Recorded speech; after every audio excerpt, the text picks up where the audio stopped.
तुलसीदास जी महाराज की जय। श्री भद्रवतीपुरी धाम की जय। श्री परमहंस महाराज की जय। परम पूज्य ब्रजेंद्र श्री दीनदयाल महाराज की जय। बोल बोल पंजे वाले की जय। समस्त सुंदर साथ की जय। प्रथम लागो दो चरण को, धरे न छुड़ायो क्षण। लाख तले लालय दिया, मेरे जीव के जीवन, मेरे जीव के जीवन।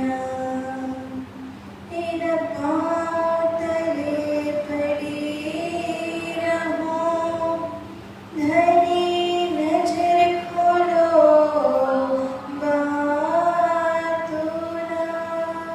पलड़ा वारो निरखो नेत्रे, मेरे जीवन के जीवन, मेरे जीवन के जीवन। श्री कृष्ण कन्हैयालाल की जय। આમ સુંદર સાંજે એક ગુનગુનાવીશું. આપ સૌ સાથ આપજો. મને વાલો વાલો લાગે રાજ શ્યામાજીનું નામ. મને વાલો વાલો લાગે રાજ શ્યામાજીનું નામ. ઓ મને વાલો વાલો લાગે રાજ શ્યામાજીનું નામ.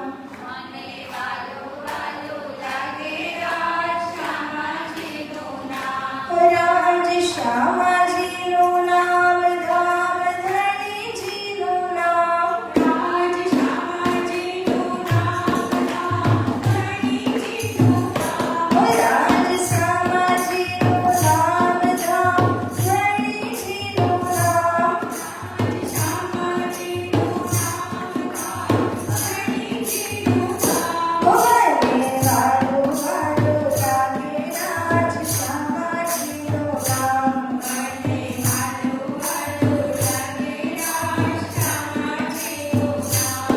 મારી પાટી મારા ખાવો રાજ શ્યામાજીનું નામ. મારી પાટી મારા ખાવો રાજ શ્યામાજીનું નામ. મારા ચિત્તમાં ચિતરાવો રાજ શ્યામાજીનું નામ.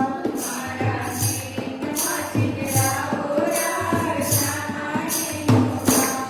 રાજ શ્યામાજીનું નામ, ધામ ધણીજીનું નામ. રાજ શ્યામાજીનું નામ, ધામ ધણીજીનું નામ. રાજ શ્યામાજીનું નામ, ધામ ધણીજીનું નામ. રાજ શ્યામાજીનું નામ, ધામ ધણીજીનું નામ. મને વાલો વાલો લાગે રાજ શ્યામાજીનું નામ. મને વાલો વાલો લાગે રાજ શ્યામાજીનું નામ. મને વાલો વાલો લાગે રાજ શ્યામાજીનું નામ.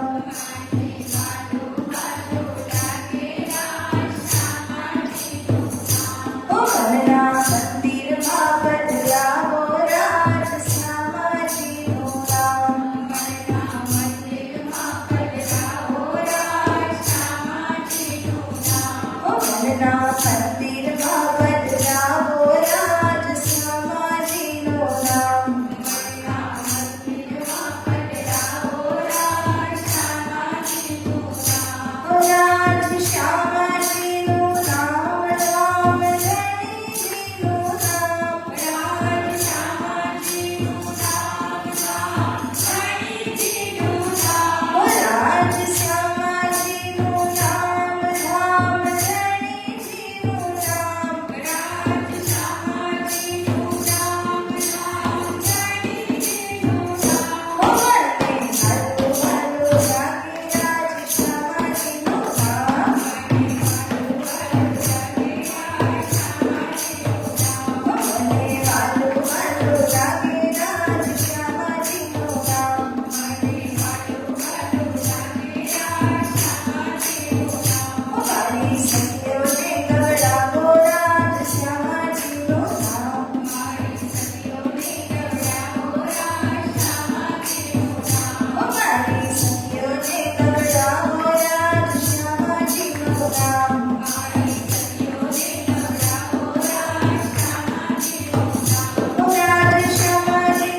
અક્ષરાધીન પૂર્ણ બ્રહ્મ પરમાત્મા ધામધની શ્રી રાજ્યમાજી સિંહાસન ઉપરમાં બિરાજમાન થઈને આપણા સૌના મનના મનોરથ જે પૂર્ણ કરી રહ્યા છે, આપણને આ અતિ સુંદર જાગૃતના બ્રહ્માંડની અંદરમાં જાગૃત કરી રહ્યા છે, એવા અનંત અક્ષરાધીન શ્રી ધામધની રાજ્યમાજીના પાવન યુગલ ચરણોમાં કોટી અખંડ દંડવત પ્રેમ પ્રણામ કરું છું.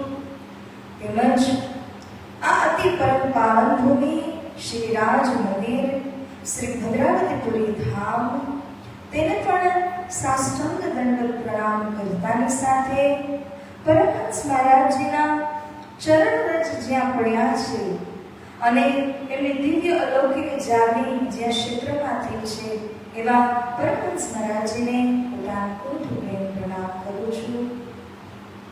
તેમજ મારા જીવનના ઉદ્ધારક સદગુરુ સ્વરૂપ બ્રહ્મદેવ ગુરુજી શ્રી દીનદયાળજી મહારાજજી જેમના આશીર્વાદ વડે ત્યાં એક એક શબ્દ ઉજાગર થાય છે, એવા સદગુરુ સ્વરૂપના પાવન યુગલ ચરણોમાં અખંડ દંડવત પ્રેમ પ્રણામ કરું છું. તથા મંદિરના ટ્રસ્ટીજનો, પૂજારી મહારાજજી અને પરિવાર, મહિલા મંડળ તેમજ અલકાબેન એમના પ્રમુખ અને દેશ વિદેશમાં સાંભળી રહ્યા સર્વ સુંદર સાજીને રચિતા સખીના કોટી કોટી પ્રેમ પ્રણામ. તો આવો સુંદર સાજી આપણે આજે 11મો દિવસ અને આજની નજરને આપણે શુભારંભ કરીએ છીએ. તો જો ભાઈ દોહરાવીશું અને આપ સૌ સાથ આપજો. શ્રી મહામતી કહે સાથજી,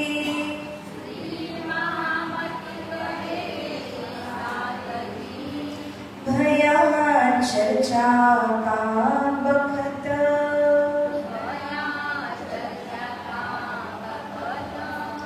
અબ તુમ સુનિયો ચિત દે,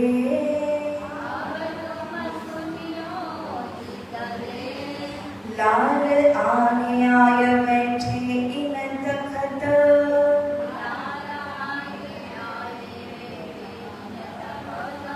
लाल आगे आए बैठे इन तखत,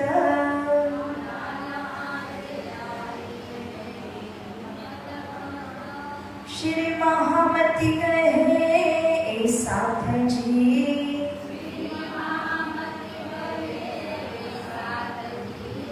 जिन पर हुआ म्याराज,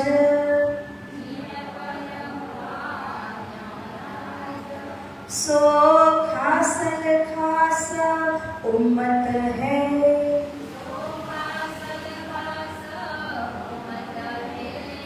तन मार डारत हक काज,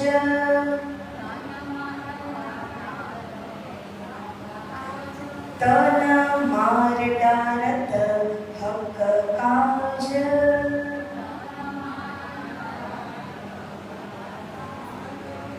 तेरा वर्ष आया मिले,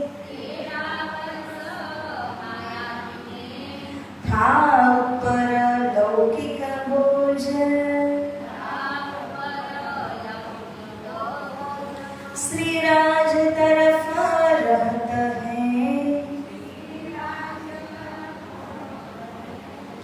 रमे बीच को सरहौज,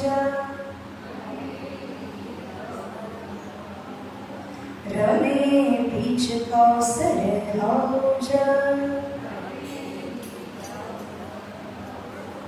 बोले श्री प्राणनाथ प्यारे की जय.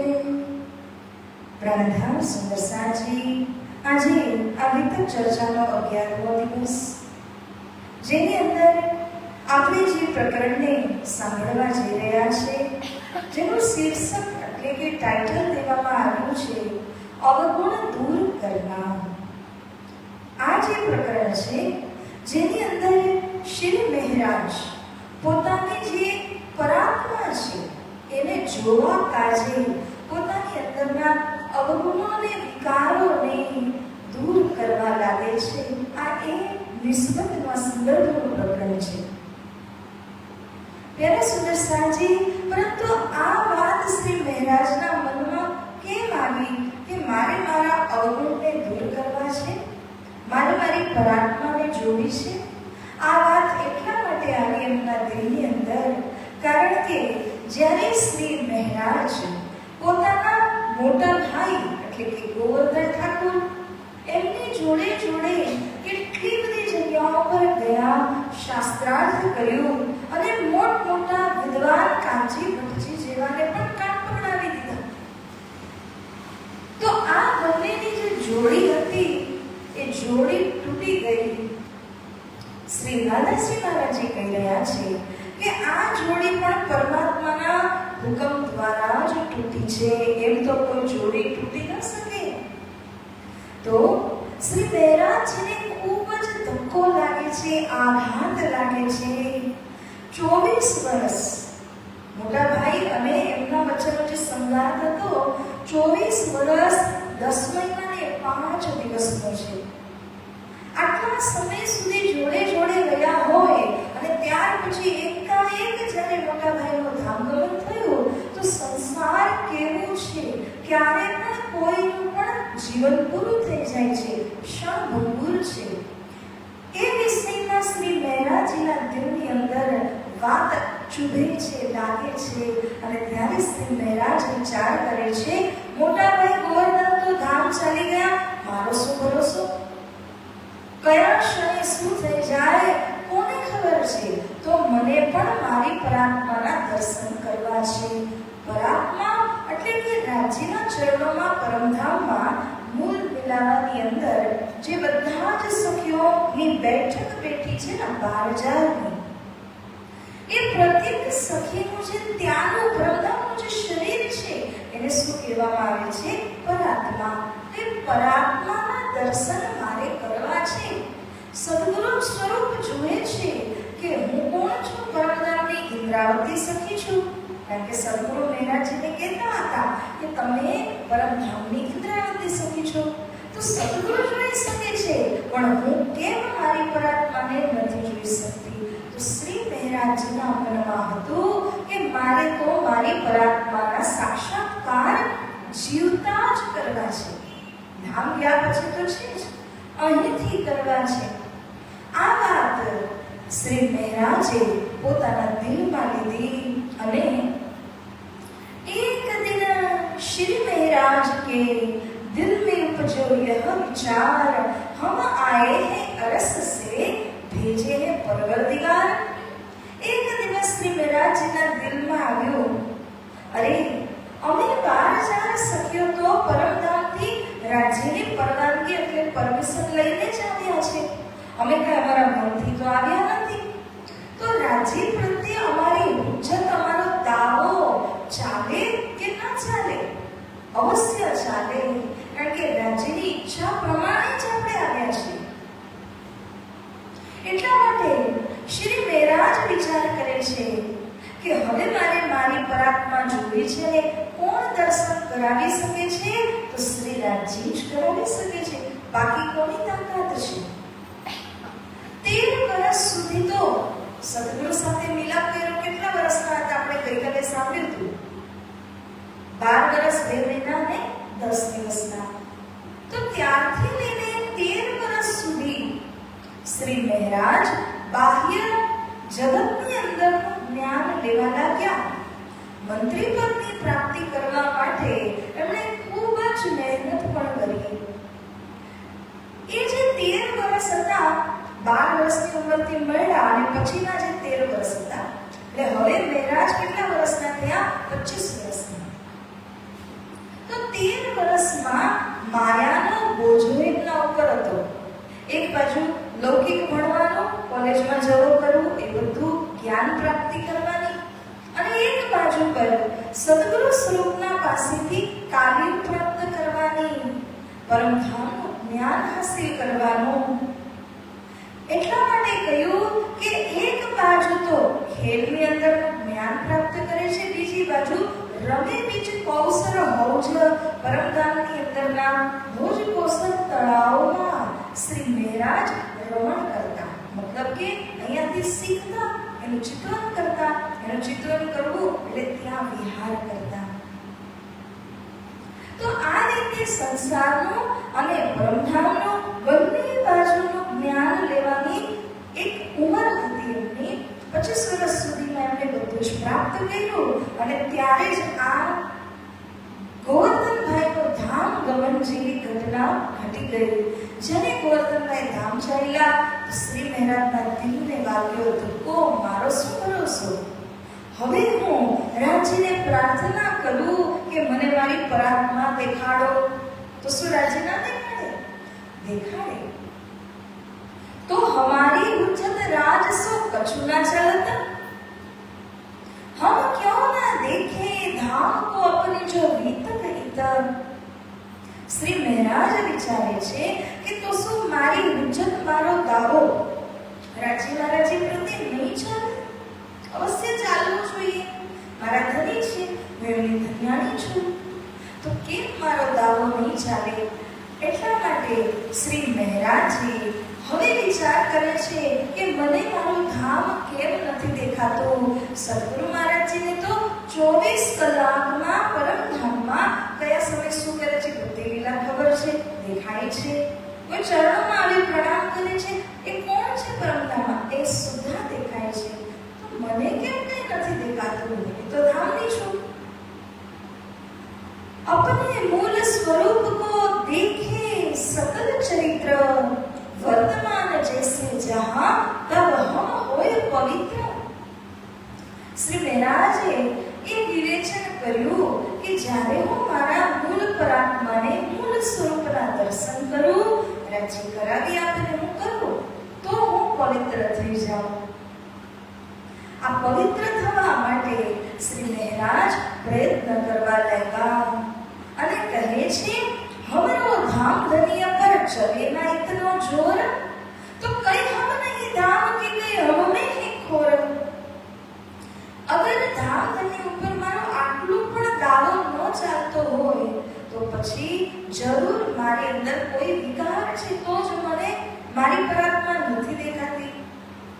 માનો કે સંતાન માતા પિતા પાસે કંઈક માંગે તો માતા પિતા એને જરૂર આપે, પણ માતા પિતા જ્યારે ન આપે તો સંતાનને શું લાગે? મારી અંદર જ કંઈક ખામી હશે ને, એટલા માટે માતા પિતા મને દેવા નથી માંગતા. માતા પિતા તો સક્ષમ છે. એવી રીતે રાજી મહારાજ પૂર્ણ બ્રહ્મ પરમાત્મા તો સૌવિધ પિયાજી સમર્થ, બધી રીતે સામર્થ્યવાન છે. તો ધની કેમ આપણને દર્શન ન કરાવે? અવશ્ય કરાવી શકે છે. તો આ રીતે શ્રી મહારાજજી હવે વિચાર કરવા લાગ્યા, હું મારા વિકારને દૂર કરું. મારા અંદર વિકાર છે ને, એટલે પરમધામ પરાત્મા નથી જોઈ શકતી હું. તો વિકાર શું છે? માનો એક મોટું પહાડ છે, બરાબર, અને તમે પહાડની બરાબર સામે ઊભા છો, તો પણ તમને પહાડ નથી દેખાતું. બની શકે એવું? કેવી રીતે બની શકે? તમે પહાડ સામે ઊભા છો, વિશાળ પહાડ તમને ન દેખાય તો બની શકે? આ ક્યારે બની શકે? તમારી આંખમાં કંઈક ગયું, નાનો ત્રણકો વેવ જાય, આંખ ખુલે જ નહીં, જોઈ ન શકે, તો તમારી આગળ મોટું પહાડ તમને ન દેખાય. એવી રીતે પરમધામ અને પરાત્મા એ તો વિશાળ પહાડ છે, પરંતુ વિશાળ પહાડ કેમ નથી દેખાતા? મારી આંખ કે મારી અંદર વિકાર છે, એટલા માટે નથી દેખાતા. માટે મહારાજજી વિચારે છે, મારે શું કરવું જોઈએ? મારી આંખ સાફ કરવી જોઈએ ને, મારી આંખમાં પડેલો ત્રણકો કાઢી દેવો જોઈએ. તો એ વિકારને દૂર કરવા માટે શું કરું? આ વિચાર કરવા લાગ્યા. હવે ગયા સદગુરુજીના પાસે અને સદગુરુજીને જઈને કહે છે કે હે સદગુરુજી, તમે મને બતાવો ને, મારી અંદર એવો શું વિકાર છે કે મને મારી પરાત્મા નથી દેખાતી? તમે તો જુઓ છો. ત્યારે સદગુરુજી કહે છે, તવ ઉત્તર દેતા તુમને નહીં કોઈ અવગુણ, તું નિર્મલ આત્મા ધામ કી ઇન્દ્રાવતી ઉત્પન્ન. સદગુરુ કે હે મહારાજ, તમે તો પરમધામની નિર્મલ આત્મા છો, તમે તો ઇન્દ્રાવતી આત્મા છો, તમારી અંદર કોઈ પ્રકારનું કોઈ અવગુણ નથી. તમે નિશ્ચિત રહો, અમને તમારી પરાત્મા જરૂર દેખાશે. सुनत श्रीमुख चर्चा श्री देवचंद्र जी की जब, चर्चा की चर्चा करे साथ आगे सब. જ્યારે પણ શ્રી મહારાજ સદગુરુ મહારાજની ચર્ચા શ્રવણ કરે છે તો સૌથી સરસ રીત શું છે ચર્ચા યાદ રાખવાની કે તમે કોઈને સંભળાવો. તમે પણ જોજો, અહીંયા જે સાંભળશો કદાચ ઘરે જઈને નાના બાળકો હોય, ઘરના કોઈ ન આવ્યા હોય, એને તમે જઈને અગર કહો ને આ ચર્ચાની વાતો, તો તમારા મગજમાં ઠોસ થઈને બેસી જશે કે આજે મેં આ સાંભળ્યું. તો એવી રીતે શ્રી મહારાજ ચર્ચાની ચર્ચા કરી અને બધા સુંદર સાથને સદગુરુ મહારાજે જે કહ્યું એને પીરસે છે. આ રીતે શ્રી મહારાજજી કહે છે, જાન મુન કોડ ધડ, ધડ ધડ કોડ મથન, મથા મથા કોડ મોહ, મોહ મોહ કોડ જીવન. હેત્રા મિટે તોય જા તામજી ગુણ ગિનન, ભાલ તોહી જી હિકડી તો કે કીન પૂજન. શ્રી મહારાજ એમની માતૃભાષા એટલે કે સિંધી ભાષા છે. એમના માતૃશ્રી એ સિંધ પ્રાંતના હતા, એટલા માટે એમની માતૃભાષા છે સિંધી. તો સિંધી ભાષાની અંદર સદગુરુજીના વખાણ કરતા શ્રી મહારાજજી સુંદર સાતને સમજાવે છે કે હે સુંદર સાજી, જેવી રીતે આપણો એક જીવ છે, એક શરીર છે, પરંતુ જીવ પાસે ઘણા બધા શરીર હોત તો એક શરીરમાં એક માથું છે, પણ એક શરીરની અંદર ઘણા બધા માથા હોત તો રાવણને કેટલા? તો એક શરીરમાં એકની જગ્યાએ ઘણા માથા લગાડી દીધા હોત પરમાત્માએ, અને દરેક માથામાં એક મોઢું છે, એક જીવાન છે, બરાબર? એની જગ્યાએ ઘણા બધા મોઢા, ઘણી બધી જુબાન હોત, અને અગર મારે સદગુરુજીના એક ગુણનું ગાન ગાવું પડે તો આટલા બધા મોઢા દ્વારા, આટલી બધી જુબાન દ્વારા શ્રી સદગુરુજીના એક પણ ગુણનું પૂરી રીતે ગાન હું કરી ન શકું, પૂરી ન થઈ શકું, એવા મારા સદગુરુજીના મહાન ગુણ છે. સુંદર સાતને સમજાવતા ત્યારે સુંદર સાત પણ સમજતા કે આપણા જીવનમાં કેટલું અંધારું હતું, પરંતુ આપણા સદગુરુ મહારાજે આવીને કેવી રીતે આપણી જાગણી કરી અને ક્યાં હતા ને ક્યાંના ક્યાં આપણને પહોંચાડી દીધા, ફર્શ ઉપર હતા ને અર્શ સુધી પહોંચાડી દીધા.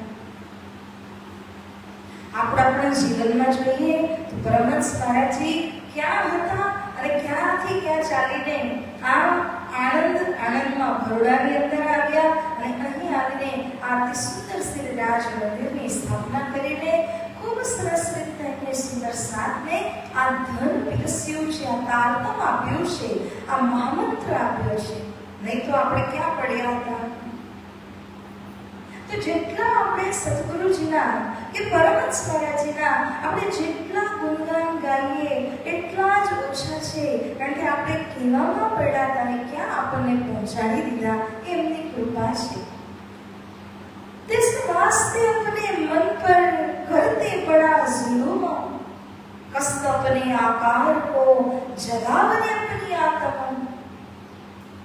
પોતાના મન ઉપર શ્રી મહારાજ એટલું જુલુમ કરે છે. જુલુમ કરવાનો મતલબ શું? આપણું મન હંમેશા તમે જોશો ને, કાંઈ પણ જોઈએ ને તો ફૂગટવા લાગે. ઓલું જોયું, કપડા લતા જોયું, બહુ સરસ છે, લાવો મને લેવા છે. સારી કોઈ ખાવાની વસ્તુ જોઈએ તો તરત જ મન થઈ જાય. એટલે કે મન કેવું ચંચલ છે.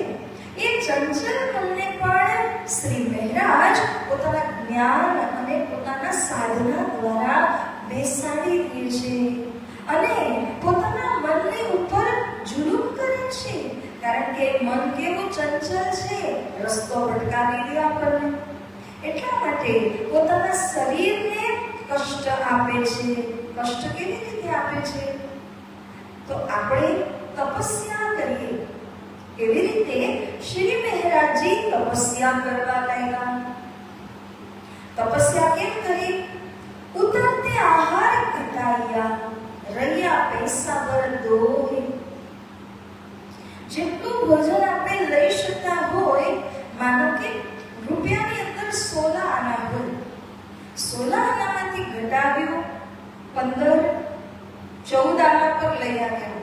ધીમે ધીમે ધીમે ઘટાડતા ઘટાડતા આ રીતે 10 આના ઉપર લઈ આવ્યા.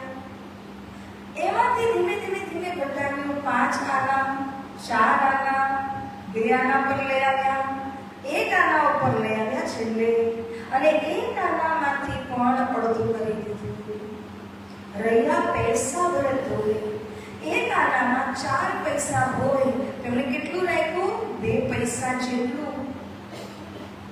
એટલે જે આહાર લેતા હતા એમાંથી ઓછું કરી કરીને 2 પૈસા ભર જેટલો ખોરાક શ્રી મહારાજજી ગ્રહણ કરે છે. કેમ એવું કર્યું? કારણ કે બલ ઘટા ઇન્દ્રિયનતા સુખ ચલાકાર સોય. પોતાના ઇન્દ્રિયોમાં આપણે આંખ, નાક, કાન, મુખ આદિ એ બધી આપણી ઇન્દ્રિયો છે, અને જે દિશામાં ઇન્દ્રિયો ચાલે છે ત્યાં જીવ પણ ચાલ્યો જાય છે.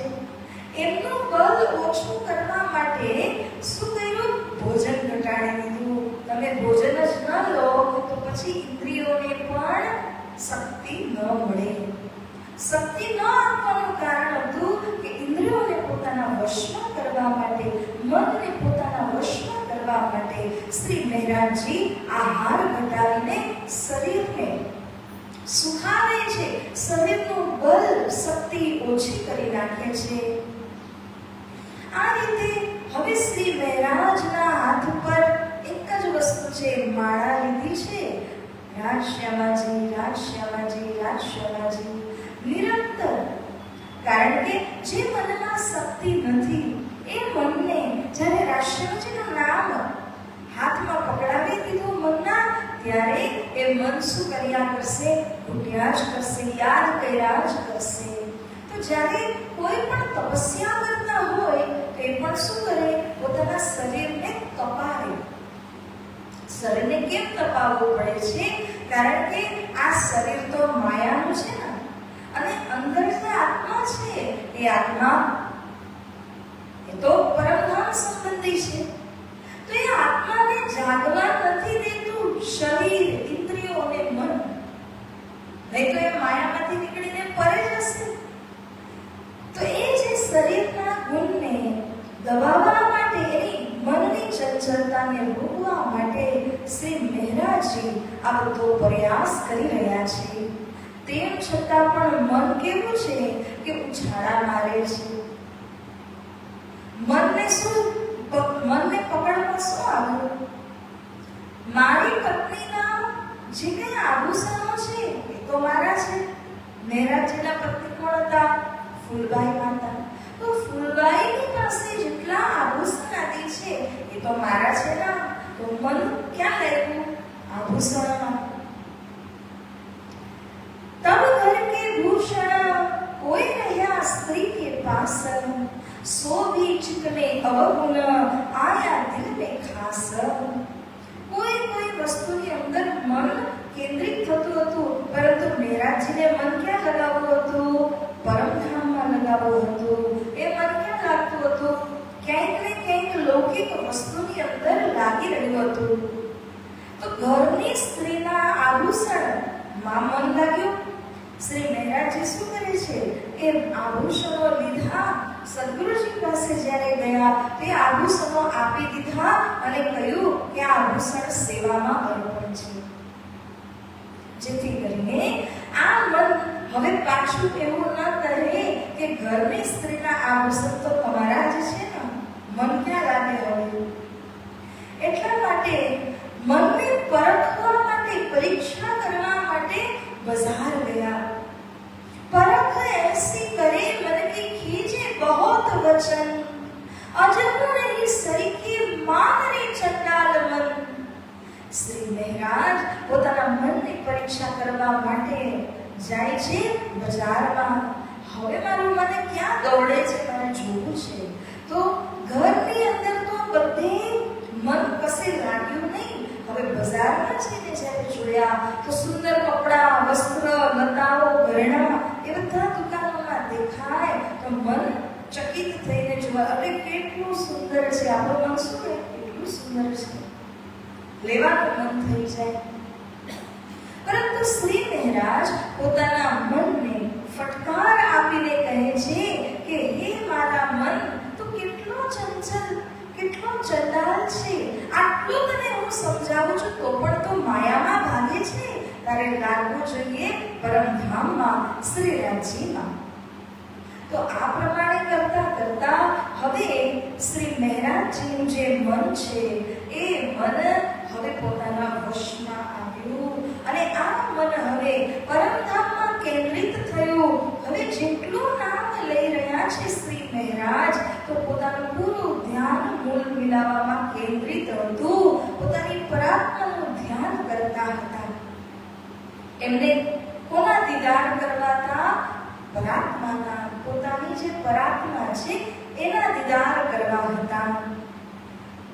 तब से धाम मुह आगे फिर बलिया है गिरद, अपना आपा देखिया किया आकार को रद्द, बोले श्री प्राणनाथ प्यारे की जय. આ પ્રમાણે કરતા કરતા 3 વર્ષ થયા.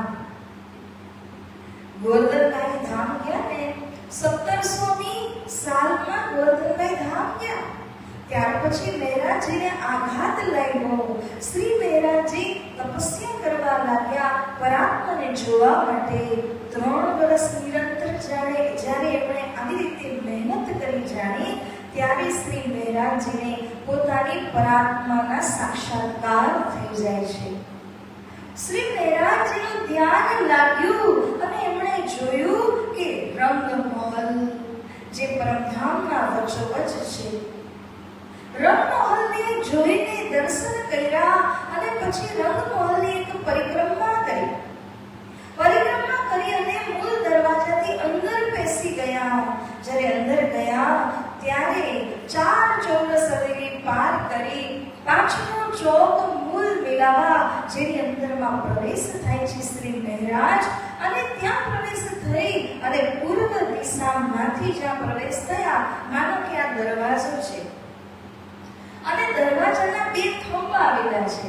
તો એ 2 થંભમાંથી જમણા તરફનો જે થંભ છે આ થંભને અડીને શ્રી મહારાજની પર આત્મા જેનું નામ શું હતું? ઇન્દ્રાવતી સખી. ઇન્દ્રાવતી સખીની પર આત્મા આ થંભાને ટેકીને વિરાજમાન છે. એના દર્શન થયા. શ્રી રાજ શ્યામાજીના દર્શન થયા. હવે ચિત્તમાં ચોક્કસ થયું કે સદગુરુજીએ જે મને કહેલું હતું કે તમે પરમધામની નિર્મલ આત્મા છો, ઇન્દ્રાવતી આત્મા છો, તો જોઈ લીધું મેં મારી દ્રષ્ટિએ કે હું ઇન્દ્રાવતી છું. તો હવે એમને નિરાત થઈ, હાસ થઈ. પણ હવે તો શ્રી મહારાજે વિચાર કરી લીધો કે મારે હવે એ પરાત્મામાં જાગૃત થઈ જવું છે, મારે સંસારમાં હવે રહેવું નથી. પણ સદગુરુજીએ તો આખું ભવિષ્ય શ્રી મહારાજજીને જોઈને એમને અર્પણ કરેલું હતું કે મહારાજ મારા પછી તમારે જ બધાની જાગણી કરવાની છે. પરંતુ શ્રી મહારાજજી વિચાર કરે છે કે ના, મારે તો મારી પરાત્મામાં જાગૃત થઈ જવું છે, અહીંયા મારે શરીર છોડી દેવું છે. જ્યારે શ્રી મહારાજજી આ રીતે તપસ્યા કરતા રહ્યા તો બાલબાઈ સતર્ક થઈ ગયા અને બાલબાઈએ સદગુરુ મહારાજજીને કહ્યું કે હે સદગુરુજી, એક ભાઈ પહેલે ચલા अब ये हुआ तैयार, तुम क्यों ना कहत हो डर नहीं लगत लगार. सदगुरुजी, एक भाई तो પેલા જ પરમધામ જતા રહ્યા ગોવર્ધન, અને હવે મહારાજ પણ તૈયાર થઈ ચૂક્યા છે. કારણ કે તમે મહારાજજીને હવે જુઓ તો ક્યાં તમે 16 આના પૂરું ભોજન ગ્રહણ કરતા હોય એમાંથી 2 પૈસા એટલું જ માત્ર ભોજન ગ્રહણ કરો તો શરીર કેવું દુર્બળ થઈ જાય, શરીર કેવું પાતળું અને ફીકું પડી જાય. શ્રી મહારાજનું શરીર પણ એ જ રીતે લેવાઈ ગયેલું હતું. અને ત્યારે બાલબાઈએ સદગુરુજીને કહ્યું કે તમે કેમ મહારાજને નથી સમજાવતા? એ પણ પોતાનું શરીર અગર છોડી દેશે તો તમારા પછી જાગણી કોણ કરશે? ત્યારે સદગુરુ મહારાજજી શ્રી મહારાજજીને બોલાવે છે. કારણ કે ચર્ચામાં પણ આવી નહોતા શકતા એવી હાલત શ્રી મહારાજજીની થઈ ગઈ હતી. શ્રી સદગુરુજીએ જ્યારે બોલાવ્યા ત્યારે મહારાજજીને પૂછે છે, હે મહારાજ, આ તમે શું લગાડ્યું છે? તમે શું કરી રહ્યા છો? ચર્ચામાં પણ નથી આવતા, તમારી હાલત તો તમે જુઓ. ત્યારે શ્રી મહારાજજી એવું કહે છે, तुम देखो मैं क्यों ना देखूं? જ્યારે સદગુરુજી બોલાવ્યા તો પણ શું પૂછે છે? તમે જોવો છો પરાત્મા, મને કેમ નથી દેખાતી?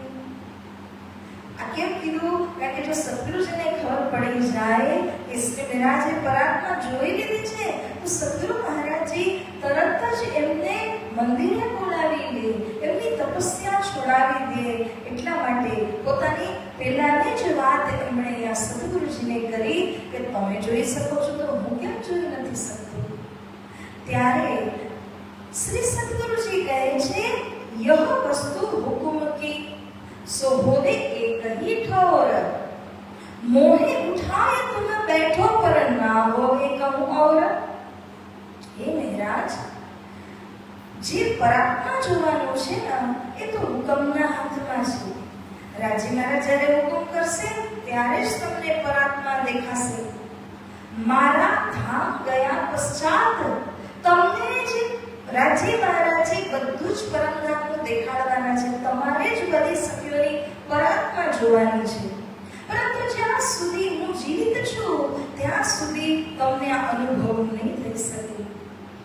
શ્રી મહારાજ કઈ બોલ્યા તો નહીં, પરંતુ સદગુરુ મહારાજે જે કહ્યું એનું વિવેચન કર્યું તો મહારાજજીને લાગે છે કે રાજી મહારાજજીના હુકમના હાથમાં હોય તો હુકમ તો ગમે ત્યાં મને દર્શન કરાવે. હું ઘરમાં હોઉં, જંગલમાં હોઉં, દેશમાં કે વિદેશમાં, ત્યારે રાજી મહારાજજી મને દર્શન અવશ્ય કરાવી શકે છે. તો કેમ મારા સદગુરુજી આવું કહી રહ્યા છે? મહારાજજી પાછા પોતાના ઘરે મેળી જાય છે. મેળી ધામમાં જઈ અને ઉપરનો જે માળ હતો એમાં પોતે એકાંતમાં રહી અને માળા ફેરવવા લાગે છે. રાજ શર્માજી, રાજ શર્માજી, રાજ શર્માજી. એના સિવાય કોઈ બીજું કાર્ય નથી કરતા. એક જ લક્ષ્ય છે કે શરીર છોડીને પરમધામમાં જાગૃત થઈ જાવું. હવે બાલબાઈ અને સદગુરુ મહારાજજી આપસમાં વાત કરે છે. આવું ને આવું રહેશે અગર શ્રી મહારાજ માળા કરવાનું નહીં છોડે તો શું થશે? ગોવર્ધન માઈ ગયા, મહારાજ પણ પરમધામ જતા રહેશે તો જાગણી કોણ કરશે? એટલા માટે શ્રી સદગુરુજી અને બાલબાઈ, દામજીભાઈ આદિ વિચાર કરે છે કે શ્રી મહારાજને છે ને આપણે માળા કરવાનું છોડાવીએ, એમને આપણે સંસારનું કામ આપીએ, જેથી કરીને એમનું મન સંસારમાં લાગે. જો મહારાજજી રામ જતા રહ્યા તો બીજાની જાગણી કોણ કરશે? તો ત્યારે એક બહાનું ગોત્યું. तब गुजरात भेजिया एक बहाना ले, जब चले गुजरात को जोश फिरा तिन से. बोले श्री कृष्ण कन्हैया लाल की. ત્યારે શ્રી સદગુરુ મહારાજજી શ્રી મહારાજજીને બોલાવે છે અને કહે છે, હે મહારાજ, એક કામ તમારે કરવાનું છે, તમારા સિવાય કોઈ અન્ય નહીં કરી શકે. શ્રી મહારાજ કહે છે, આપ કહો, હું કરવા માટે તત્પર છું. સદગુરુજીએ કાર્ય સોંપ્યું કે મારે 2 પુસ્તક, 2 ગ્રંથ જોઈતા છે. અને 2 ગ્રંથ કયા છે? એક તો છે હરિવંશ પુરાણ અને બીજું છે બ્રહ્મ વૈવર્ત પુરાણ. આ જે બંને ગ્રંથો છે, આ બંને ગ્રંથ જામનગરમાં કશે પણ મળતા નથી અને મને ચર્ચા કરવા, અધ્યયન કરવા માટે બંને ગ્રંથની આવશ્યકતા છે. મહારાજ, તમે જામનગરથી બહાર ગુજરાતમાં જાઓ અને ત્યાંથી તમે આ ગ્રંથ લઈ આવીને આપો. તમારા સિવાય કાર્ય બીજું કોઈ નહીં કરી શકે.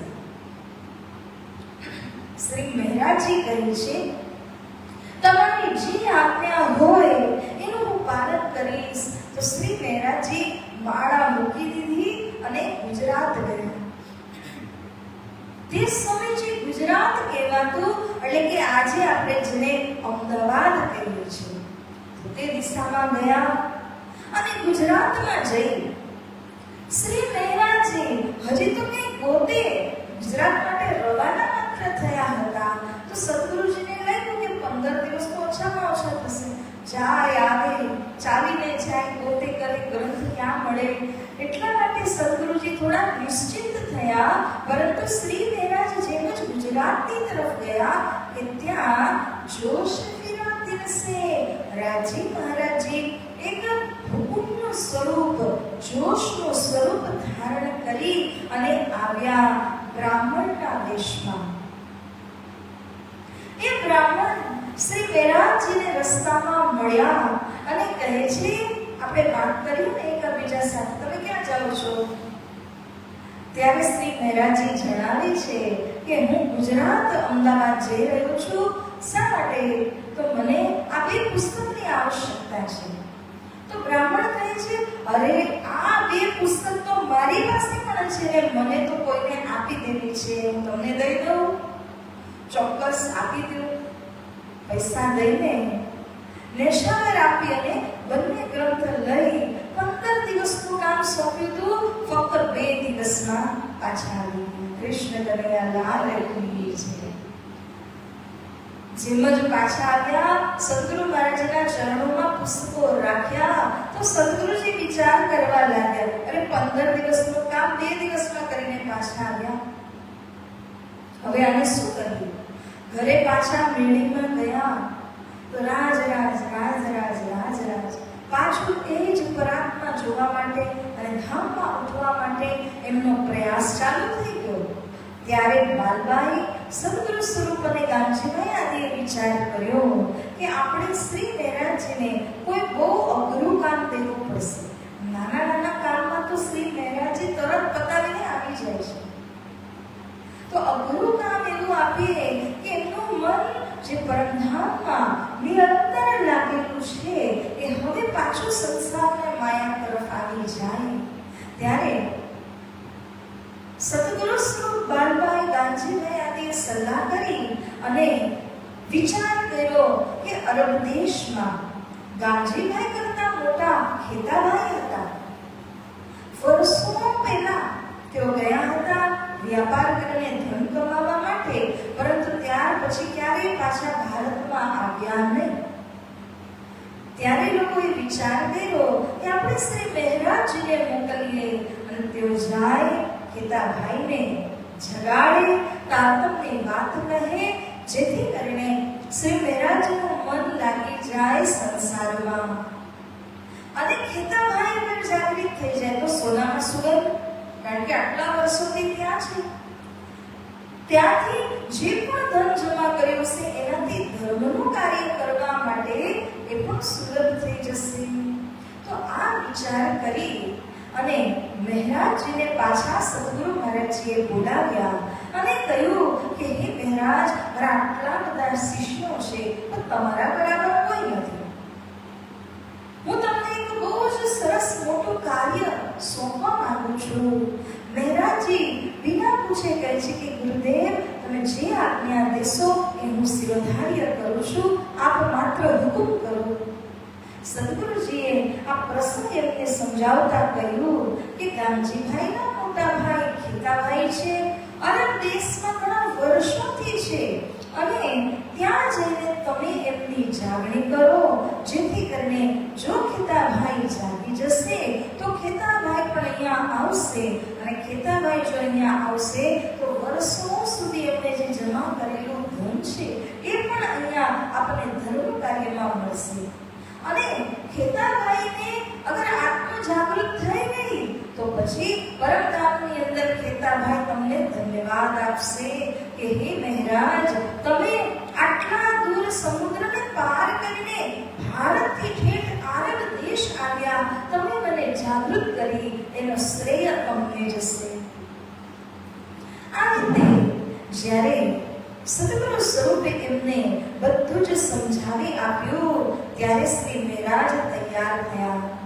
વાલા સુદર્શનજી, એક વાત સમજવા જેવી છે કે કેમ શ્રી રાજી મહારાજજી હુકુમનું સ્વરૂપ ધારણ કરીને આવ્યા. કેમ કરીને શ્રી રાજી મહારાજજીએ 15 દિવસનું કાર્ય 2 દિવસમાં પતાવ્યું. રાજીના હુકમ સિવાય નથી થયું. તો કેમ એવું?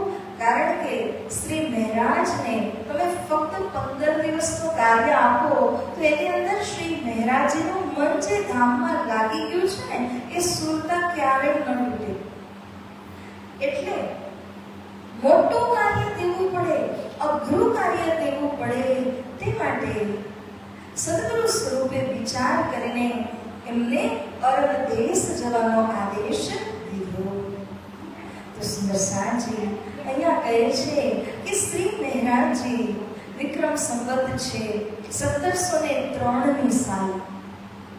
તે સમયમાં સંવત 1600 તિલોત્તરે મિને, તિલોત્તરે એટલે કે 1703. हुक्म हुआ श्री राज गामजी भाई के काज को तुम जाओ श्री महाराज. श्री सदगुरु મહારાજનો હુકમ થાય છે કે હે મહારાજ, તમે જાઓ અને ગામજીભાઈના મોટા ભાઈ ખેતાભાઈને તમે જાગૃત કરો. તે સમયમાં સદગુરુ મહારાજે એક ચિઠ્ઠી લખી આપે છે અને આ જે ચિઠ્ઠી હતી, આ ચિઠ્ઠી લઈને એની સાથે ગામજીભાઈએ એક ચિઠ્ઠી લખી, બાલબાઈએ ચિઠ્ઠી લખી અને ખુદ ખેતાભાઈના ધર્મપત્ની છે હીરબાઈએ પણ એક ચિઠ્ઠી લખી. આ બધાએ ચિઠ્ઠી કેમ લખી છે? કોને લખી? ખેતાભાઈને. શા માટે લખવી પડી? મહારાજ તો ખેતાભાઈને જાણતા નથી, ખેતાભાઈ પણ મહારાજને ઓળખતા નથી, તો બંનેનો પરિચય આપસે મિલાપ કેવી રીતે થાય? પત્ર જ એક માધ્યમ હતું. તો શ્રી મહારાજ એ પત્રો લઈ અને અહીંથી ગયા, રવાના થાય છે અરબ દેશ જવા માટે. અને અરબ દેશ જવાનો રસ્તો સમુદ્રી રસ્તો છે, કારણ કે આખો અરબ સાગર પાર કરવાનું 40 દિવસ લાગે. પવન અનુકૂળ હોય તો, અને જો પવન અનુકૂળ ન હોય, કંઈક અટક્યા કે કંઈક થયું તો હજુ વધારે સમય લાગે. 40 દિવસની આ યાત્રા પાર કરવા માટે સદગુરુ મહારાજજીના ખૂબ પ્રેમ અને આશીર્વાદને લઈ અને શ્રી મહારાજજી અહીંયા આગળથી પ્રસ્થાન કરે છે. અને જ્યારે પ્રસ્થાન કર્યા તો માહ ફાગુન કે બીચ में, જ્યારે માહ અને ફાગણનો મહિનો આવે છે તો પવન અનુકૂળ હોય છે. તેવા સમયની અંદર ઘણા લોકો અરબ દેશ જાય છે. શ્રી મહારાજજી પણ નાવમાં ચડ્યા, સદગુરુની આજ્ઞાને શિરોધાર્ય કરીને અરબ દેશ પહોંચી ગયા. श्री तारतम की बातें सुनाई बहुत. अरब देश ગયા, પહેલા તો ગોતવા પડે ક્યાં છે ખેતાભાઈ. તો જે એમણે બતાવેલું હતું ઘરવાળા લોકોએ આ જગ્યામાં હશે, એ પ્રમાણે નામથી શું કાર્ય કરતા છે, કામથી. હવે શ્રી મહારાજ લોકોને પૂછતાછ કરતા કરતા ખેતાભાઈ સુધી પહોંચ્યા. અને જ્યારે ખેતાભાઈને જઈને મળ્યા ત્યારે બધાએ જે પત્ર લખીને આપ્યા હતા એ પત્ર પણ એમને આપ્યા અને કહે છે કે હું મહારાજ છું, મને સદગુરુ મહારાજજીએ મોકલ્યો છે. અને સદગુરુ મહારાજજીની સાથે સાથે તમારા પત્ની હીરબાઈ, તમારા ભાઈ ગામજીભાઈ અને તમારા બહેન બાલબાઈની ચિઠ્ઠી લઈને હું આવ્યો છું. આ રીતે શ્રી મહારાજે જ્યારે પૂર્ણ પરિચય આપ્યો, ત્યારબાદ શ્રી મહારાજજી તારતમની વાતો એને સમજાવવાની કોશિશ કરે છે. પરંતુ કહ્યું છે ને, ચીકટે ગળે છાંટો ન થાય. ઘડો ચીકણો હોય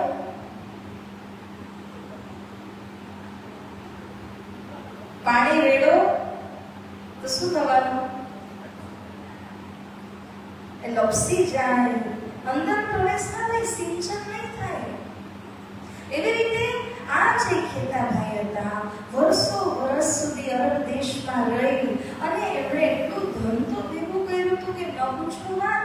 પરંતુ એ ધન શું નામનો, જેના મૂળમાં કીડા લાગેલા હોય, તેનો વિસ્તાર જેટલો પણ કરો એ બધું જ કેવો હોય, અપવિત્ર હોય.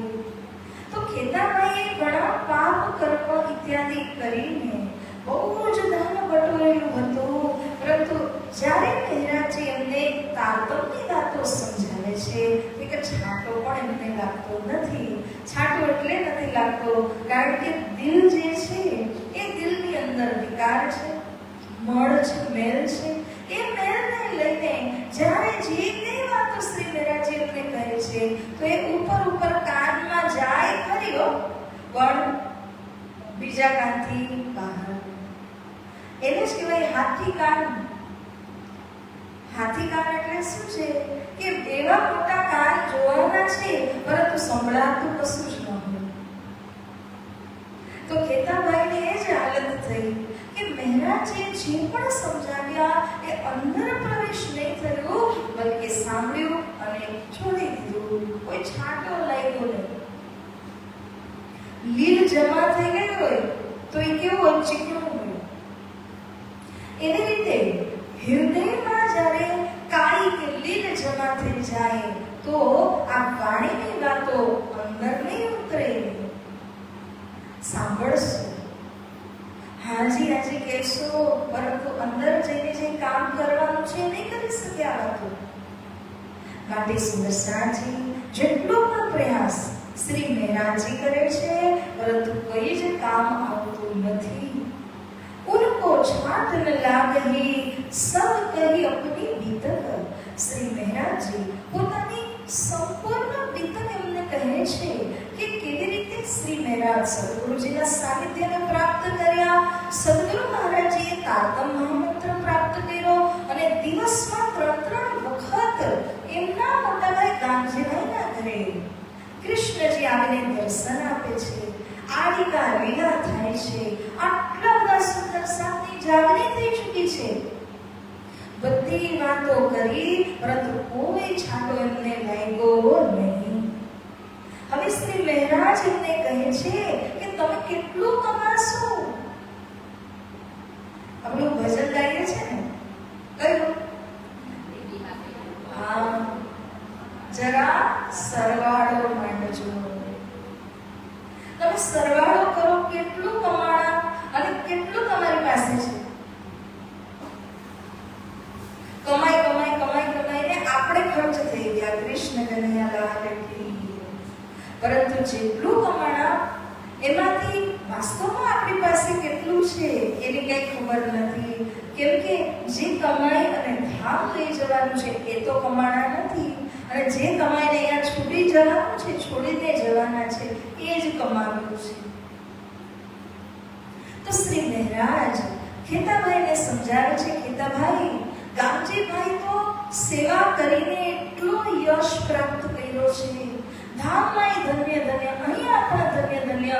તમે પણ ચલો, સદગુરુજીના દર્શન કરો, તારતમ લઈ અને સદગુરુજીના પાસેથી આત્મા જાગૃત કરો. તમારો ફેરો, તમારો ભવ સુધરી જશે.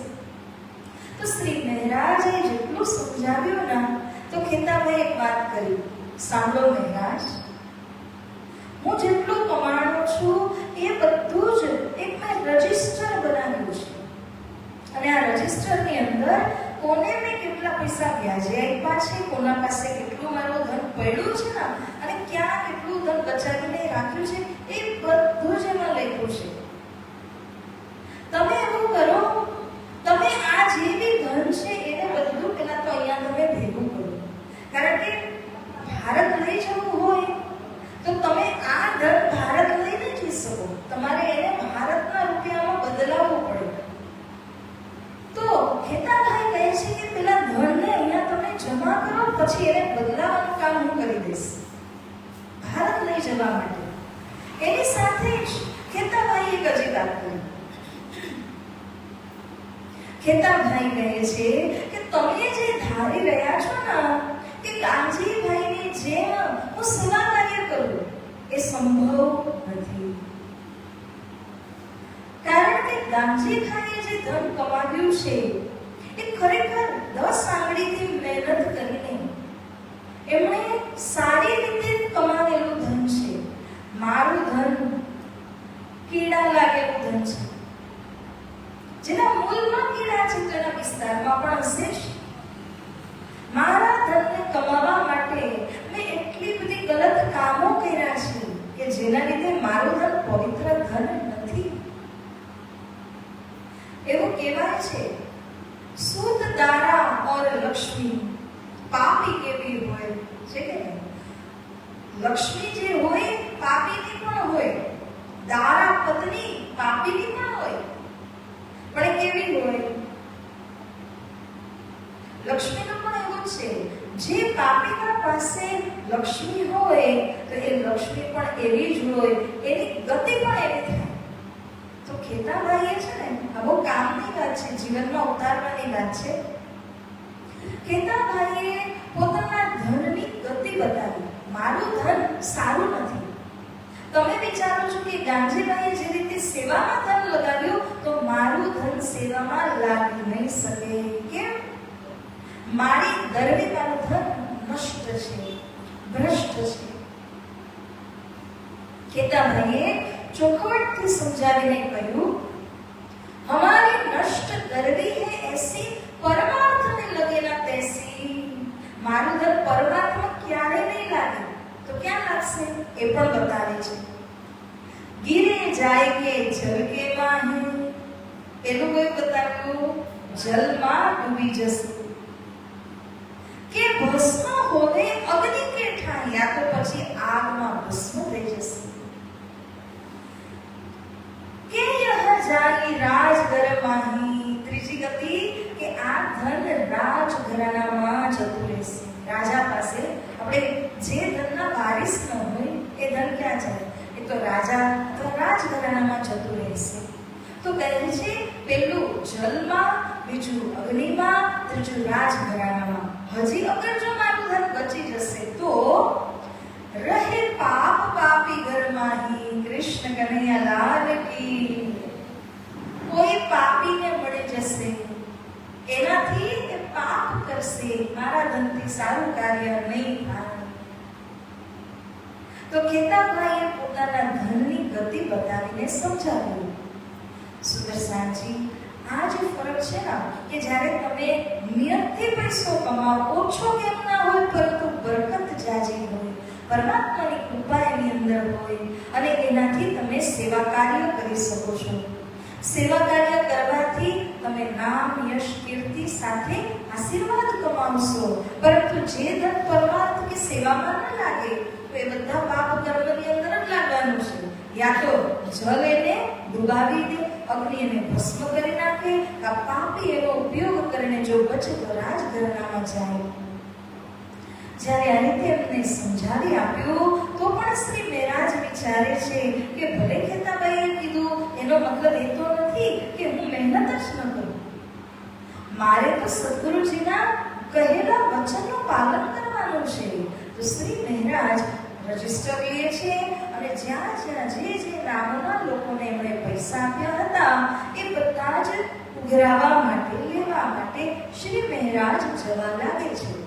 આ રીતે કરતા કરતા શ્રી મહારાજજી ધન બટોરે છે, લાવીને ગોદામમાં ખેતાભાઈને આપતા જાય છે અને ખેતાભાઈ એ રૂપિયાને ભારતમાં લઈ જવા માટે કન્વર્ટ કરતા જાય છે, બદલતા જાય છે. હવે તમારામાંથી ઘણા કદાચ અમેરિકા, દુબઈ આદિ તમે ગયા હશો તો અમેરિકામાં ચાલે ડોલર. હવે તમે અહીંયા ડોલરની જે નોટ હોય એ લઈને તમે શાક લેવા થોડી લઈ શકો, બદલવું પડે ને. ભારતના કરન્સીની અંદર એને લાવવું પડે. એવી રીતે ખેતાભાઈ ધનને પરિવર્તન કરવા લાગે છે. પણ આ રીતે કરતા કરતા 4 વર્ષ પરવાતે રહે બરારબ જબ. શ્રી મહારાજને 4 વર્ષ થઈ ચૂક્યા છે અરબ દેશની અંદર અને ખેતાભાઈને હારોહાર કામ કરી રહ્યા છે હવે રાજ કરવાનું છૂટી ગયું, પણ આ રીતે સેવા કાર્ય હાથમાં શ્રી મહેરાજીએ લઈ લીધું. 4 વર્ષ परवार ते रहे बरारब जब, खेता पहुंचा अपने ठौर, मौत हुआ तब. बोले श्री सतगुरु महाराज की. खेता भाई एकाएक જતા રહ્યા, તન છૂટી ગયું. એટલે દાદાજી એવું નથી કીધું ખેતા પહોંચે પરમધામ. અપને ઠોર, જેવા એના કર્મ એવી એની ગતિ થઈ. એ તો એના ઠોર એની જગ્યાએ પહોંચી ગયા. ઉપરવાળાનો નિયમ છે કે જે તમે કર્મ કરો, જે તમે ખેતી લગાડો, એ જ રીતે ફળ પણ મળવાનું છે. એનું જ નામ કર્મભૂમિ. તો ખેતા ભાઈએ જેવા કર્મો કર્યા હતા એ મુજબ એમને જગ્યા મળી અને ખેતા ભાઈ તો પોતાના ઠોર પહોંચી ગયા. પરંતુ બીજી ઓર શું થયું? માલ મતા બખાર પર હુઈ હાકિમ કી મોહર. જે બખાર એટલે ગોદામ, ખેતાભાઈનું ગોદામ હતું, એની અંદર માલ મતા એટલે ધન હતું અને બધું જે મેરા જ્યાં જ્યાંથી લાવીને ભેગું કર્યું હતું બધું જ એના અંદર હતું. હાકીમે જોઈ લીધું, ખેતાભાઈ તો ગયા અને ખેતાભાઈ ગયા પછી કોઈ વારિસદાર નથી. મહેરાજ વારિસદાર નથી. મહેરાજ તો ફક્ત એમને તેડવા માટે આવેલા છે. એમના પુત્ર નથી, એમના સગાવાળા નથી. હાકીમે આ વાતનો ફાયદો લીધો. શ્રી મહેરાજ તો બહાર હતા અને તે સમયમાં હાકીમે મોહર લગાવી દીધી, સીલ ઠોકીને ગોદામને પેક કરી દીધું, બંધ કરી દીધું અને ગવર્મેન્ટનું સીલ લાગી જવાથી હવે કોઈ અંદર પ્રવેશ થઈ ન શકે. મહેરાજ પણ બહાર રહી ગયા. બધું જ ધન ગોદામની અંદર બંધ રહી ગયું. મહેરાજજીને યાદ આવે છે કે હા, જેવી રીતે ખેતાભાઈએ કહ્યું હતું કે મારું ધન સારા કાર્યમાં કતઈ નહીં લાગે, એની અલગ અલગ ગતિ પણ સમજાવી હતી. એમાંથી આ શરૂઆત થઈ ગઈ. ખેતાભાઈએ તો એ પણ કહેલું હતું કે જે મારા ધનને ભેગું કરવા માટે મારી મદદ કરશે અને એને સારા કાર્યમાં લગાવવા માટે જે કોશિશ કરશે એ પણ દુઃખી થશે. કારણ કે ધનનો પ્રભાવ છે. જેના પાસે પાપીનું ધન આવી જાય ને તો એ ધને મનને બગાડી દે. તો આ રીતે કરીને શ્રી મહેરાજ બહારના બહાર રહી ગયા અને હાકીમે મોહર લગાડી દીધી. સુંદરસાજી હવે એક ધૂન બોલી અને ત્યારબાદ થોડીક મઝલ છે આપણે એને આગળ વધારીશું. કૃષ્ણ કનૈયા લાલ કી.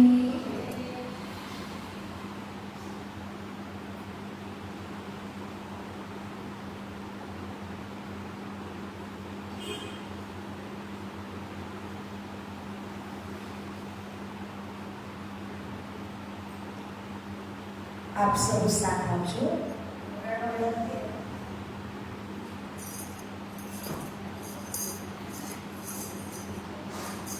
બેસવું હોય તો બેસી જાઓ, ગાડી ઉપડી જાય છે. બેસવું હોય તો બેસી જાઓ, ગાડી ઉપડી જાય છે. ઓ બેસવું હોય તો બેસી જાઓ, ગાડી ઉપડી જાય છે.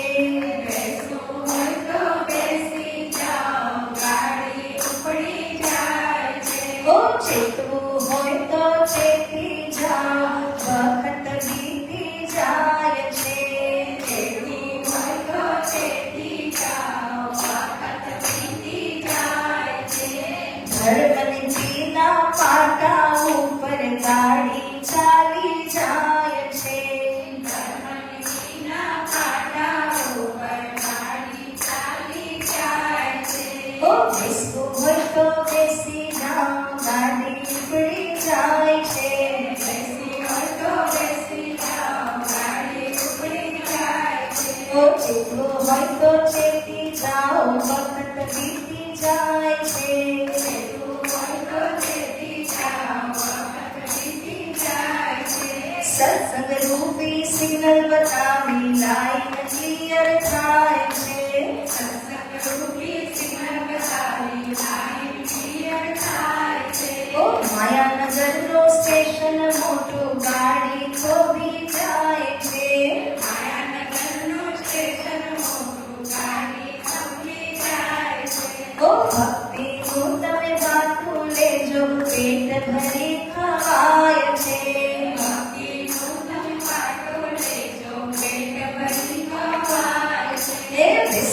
હોય તો બેસી જાઓ, ગાડી ઉપડી જાય છે. બેસવું હોય તો બેસી જાઓ, ગાડી ઉપડી જાય છે. જેટલું હોય તો ચેતી જાઓ, વખત વીતી જાય છે. જેટલું હોય તો જેતી જાઓ, વખત વીતી જાય છે. મૃત્યુ લોકથી ગાડી ઉપડી પરમધામ લઈ જાય છે. મૃત્યુ લોકી ગાડી ઉપડી પરમધામ લઈ જાય છે. સુંદર સાસવ ધક્કા મારે દોડા દોડી થાય છે. સુંદર સાસવ ધક્કા મારે દોડા દોડી થાય છે. જોનારા કો બાધા મારે સંતો બેસી જાય છે. જોનારા તો બાધા મારે સંતો બેસી જાય છે. બેસવું હોય તો બેસી જાઓ, ગાડી ઉપડી જાય છે. બેસવું હોય તો બેસી જાઓ, ગાડી ઉપડી જાય છે. તાળી પાડજો હો જરા, નહીં તો ગાડી સાચી ઉપડી જશે. બેસવું હોય તો બેસી જાઓ, ગાડી ઉપડી જાય છે. બેસવું હોય તો બેસી જાઓ, ગાડી ઉપડી જાય છે. બેસવું હોય તો બેસી જાઓ, ગાડી ઉપડી જાય છે. બેસવું હોય તો બેસી જાઓ, ગાડી ઉપડી જાય છે. પ્રાણ ત્યારા ટિકિટ આપે પડાપડી થાય છે. નાના ત્યારે ટિકિટ આપે પડાપડી થાય છે. સત્સંગવાળા સૌએ બેસે, બીજા ઉતરી જાય છે. સત્સંગવાળા સૌએ બીજા ઉતરી જાય છે.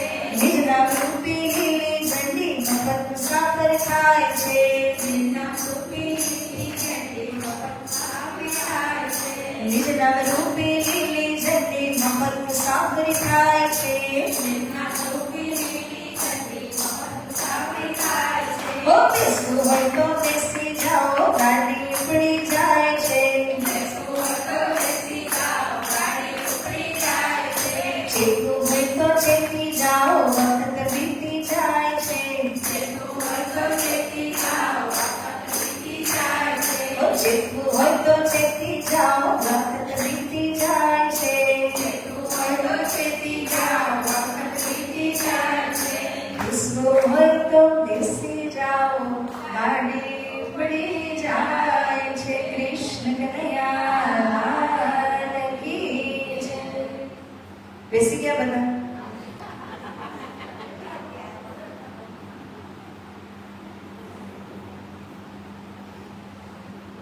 तब उन हाकिम ने बुरी करी नजर, टरे पिछली रात को पहाड़ में भई फसल.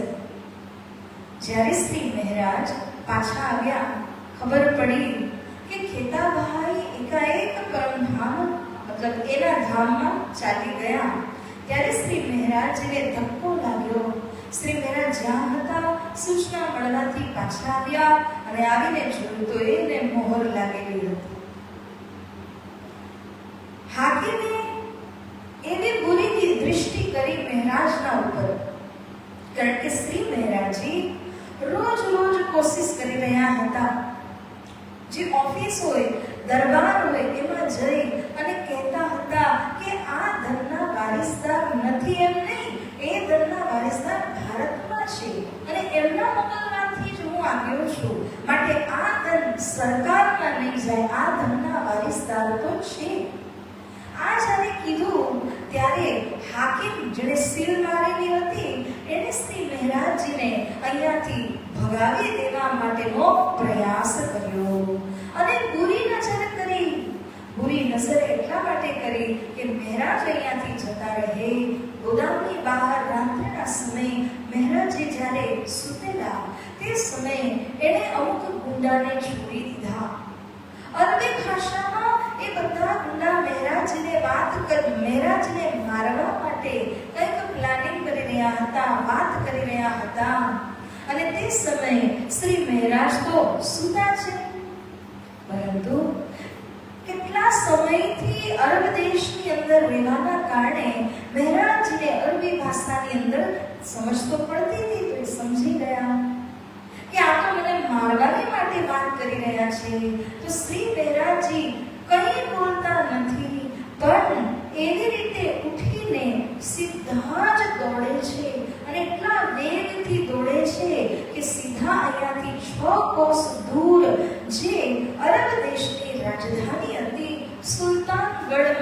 ત્યાં આગળ પહોંચી જાય છે શ્રી મહારાજ. અરબી જે ગુંડાઓ હતા એ તો વિચારતા જ રહી ગયા. આપણી વાત અહીંયા આપણે કરીએ છીએ તો ઉઠીને ભાગ્યા કેમ અને ભાગ્યા કેવી રીતે? તમે જે રીતે ધનુષમાંથી બાણ છોડો ને બાણ જે ગતિએ જાય એ ગતિએ મહારાજ ભાગ્યા. ત્યારે બધાને આશ્ચર્ય લાગ્યો. હજી પકડે કે કંઈ કરે એના પહેલા શ્રી મહારાજ ખૂબ આગળ દોડી ગયા. માંડ જીવને બચાવીને રાજધાનીમાં પહોંચ્યા. યહાં સે જાય કે પહોંચી સુલતાન ઇમામ. ફરિયાદ કરી 2 માસ લો બીચ ખેતે કે કામ. ખેતે એટલે ખેતાભાઈ.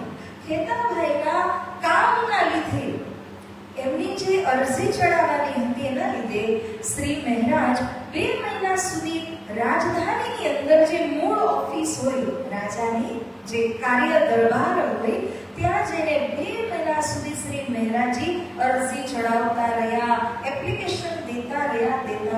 કારણ કે એમને આ બધી વસ્તુનો ખ્યાલ હતો, મંત્રી પદના વ્યક્તિ છે. પરંતુ કોઈ ધ્યાન આપતા નથી. એનું કારણ હતું કે જે ઓલો હાકિમ છે એનો જ જીજાજી, એના બહેનના વર જીજાજી એ જ અહીંયા પણ કામ કરી રહ્યા હતા. તે બંને તો કેવા જીજા અને સાળો. હવે કોની વાત કમ્પ્લેન્ટ શ્રી મહારાજ કરે, કેવી રીતે વાત સ્વીકારવામાં આવે તો એ બંને જણા સાંભળતા ન હતા. શ્રી મહારાજ 2 મહિના સુધી આ રીતે નિવેદન ચડાવીને પરેશાન થઈ ગયા, પરંતુ એમનું કાર્ય સિદ્ધ ન થયું. ત્યારે શ્રી મહારાજજી બહુ જ નિરાશ થઈ ગયા. એટલું તો વિચારમાં પડી ગયા કે ધનને મારે બટોરવું અને ભારત દેશમાં કઈ રીતે લઈ જાઉં. સદગુરુજીની આજ્ઞા છે, હું ખાલી હાથ જાઉં તો પણ યોગ્ય નથી. કયા મળે જાઉં અને લઈને જાઉં, કઈ રીતે છોડાવીને લઈ જાઉં ધનને? તો શ્રી મહારાજ એટલા ગહેરાઈના વિચારમાં પડી ગયેલા હતા. ગઢ સુલતાન પહાડ, એક સુલતાનગઢમાં પહાડ હતું. એમાં બગીચો હતો. બગીચામાં બાકડો બેન્ચ લાગેલું હતું. મહારાજ એમાં બેસીને ખૂબ ઊંડાણથી વિચાર કરી રહ્યા હતા, નિરાશામાં હતા. રાજી મહારાજીએ તો જોયું અને શ્રી રાજી મહારાજીએ એક હુકુમનું સ્વરૂપ ધારણ કર્યું. એક મિલા આરબ. આરબી જે વ્યક્તિઓ હોય, તમે જોયું હશે દુબઈ એરપોર્ટ વગેરેમાં કે કેવા લાંબા સફેદ રંગના ગાઉન પહેર્યા હોય. આરબી દેશ. અને એવી જ ટોપી લગાડીને કમરપટ્ટો એવો, એવી જ ખેસારી લઈને એક આરબી વ્યક્તિ શ્રી મહારાજને મળે છે એ બગીચામાં. અને શ્રી મહારાજીને પૂછે છે, તમે કોણ? ક્યાંથી આવ્યા છો? કેમ, શું થયું? કેમ આટલા હતાશ નિરાશ છો? શ્રી મહારાજ કહે છે, હું ભારતથી આવ્યો છું, આ કામથી આવ્યો છું, પરંતુ આવી રીતની ઘટના થઈ. હવે એક ગોદામ ઉપર સીલ લગાવ્યું છે, જેને કાઢવા માટે હું બાર નિવેદન પર નિવેદન ચડાવું છું, કોઈ સાંભળતા નથી. આરબી દેશના વ્યક્તિ કોણ હતા? શ્રી રાજી મહારાજ સમયમાં એક વેશ ધારણ કરીને આવે છે. જ્યારે પોતાના કોઈ પણ ભક્ત યદિ દુઃખમાં હોય, તકલીફમાં હોય તો એને રક્ષા કરવાને બચાવવા માટે, એને રસ્તો દેખાડવા માટે આવે છે.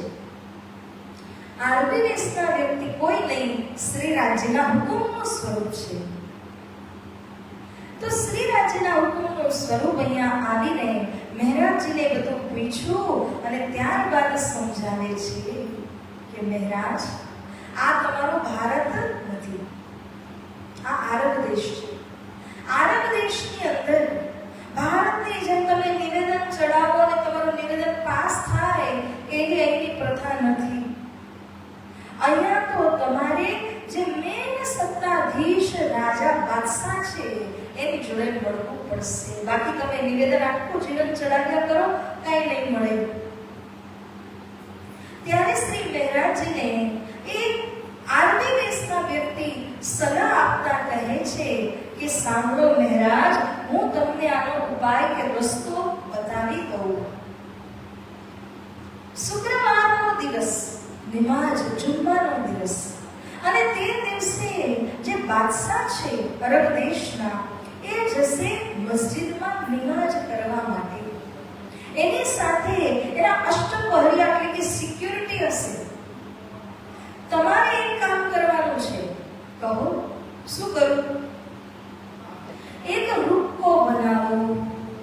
લેટર ગોળાકારમાં આમ લપેટેલો હોય, રૂપકો કહેવાય. એક રૂપકો તૈયાર કરી તમારી ફરિયાદ એમાં લખો. તમારા વિષય થોડુંક એમાં લખી આપો અને રૂપકો તૈયાર રાખો. બાદશાહ જ્યારે આવે ત્યારે એના સૈનિકોથી નજર બચાવીને દોડીને જાઓ બાદશાહ પાસે. આ કોઈ નાની વાત છે? બાદશાહ પાસે દોડીને જાઓ. ઠીક છે, ગયા પછી શું? આજે બાદશાહી ખેસ હોય ને, એક બાદશાહી ખેસને ખેંચો જોરથી. ખેંચશો તો બાદશાહ તમને જોશે, આંખથી આંખ ટકરાશે. તે સમયે તમારે આ રૂપકો એના હાથમાં આપી અને જુબાનથી પણ કહેવાનું કે મારી ફરિયાદને આમાં લખી છે. આટલું કરશો તો બાદશાહ તમને ઇન્સાફ દેશે. શ્રી મહેરાજજીને જ્યારે આવી રીતના સમજાવી દીધું, આરબ ભેષ લયો પ્રભુ તાહી. આરબી વેશ ધારણ કરીને સ્વયં પ્રભુ શ્રી રાજી મહારાજજી પધાર્યા અને મહેરાજજીને આવી રીતના સૂચન કર્યું, રસ્તો બતાવ્યો.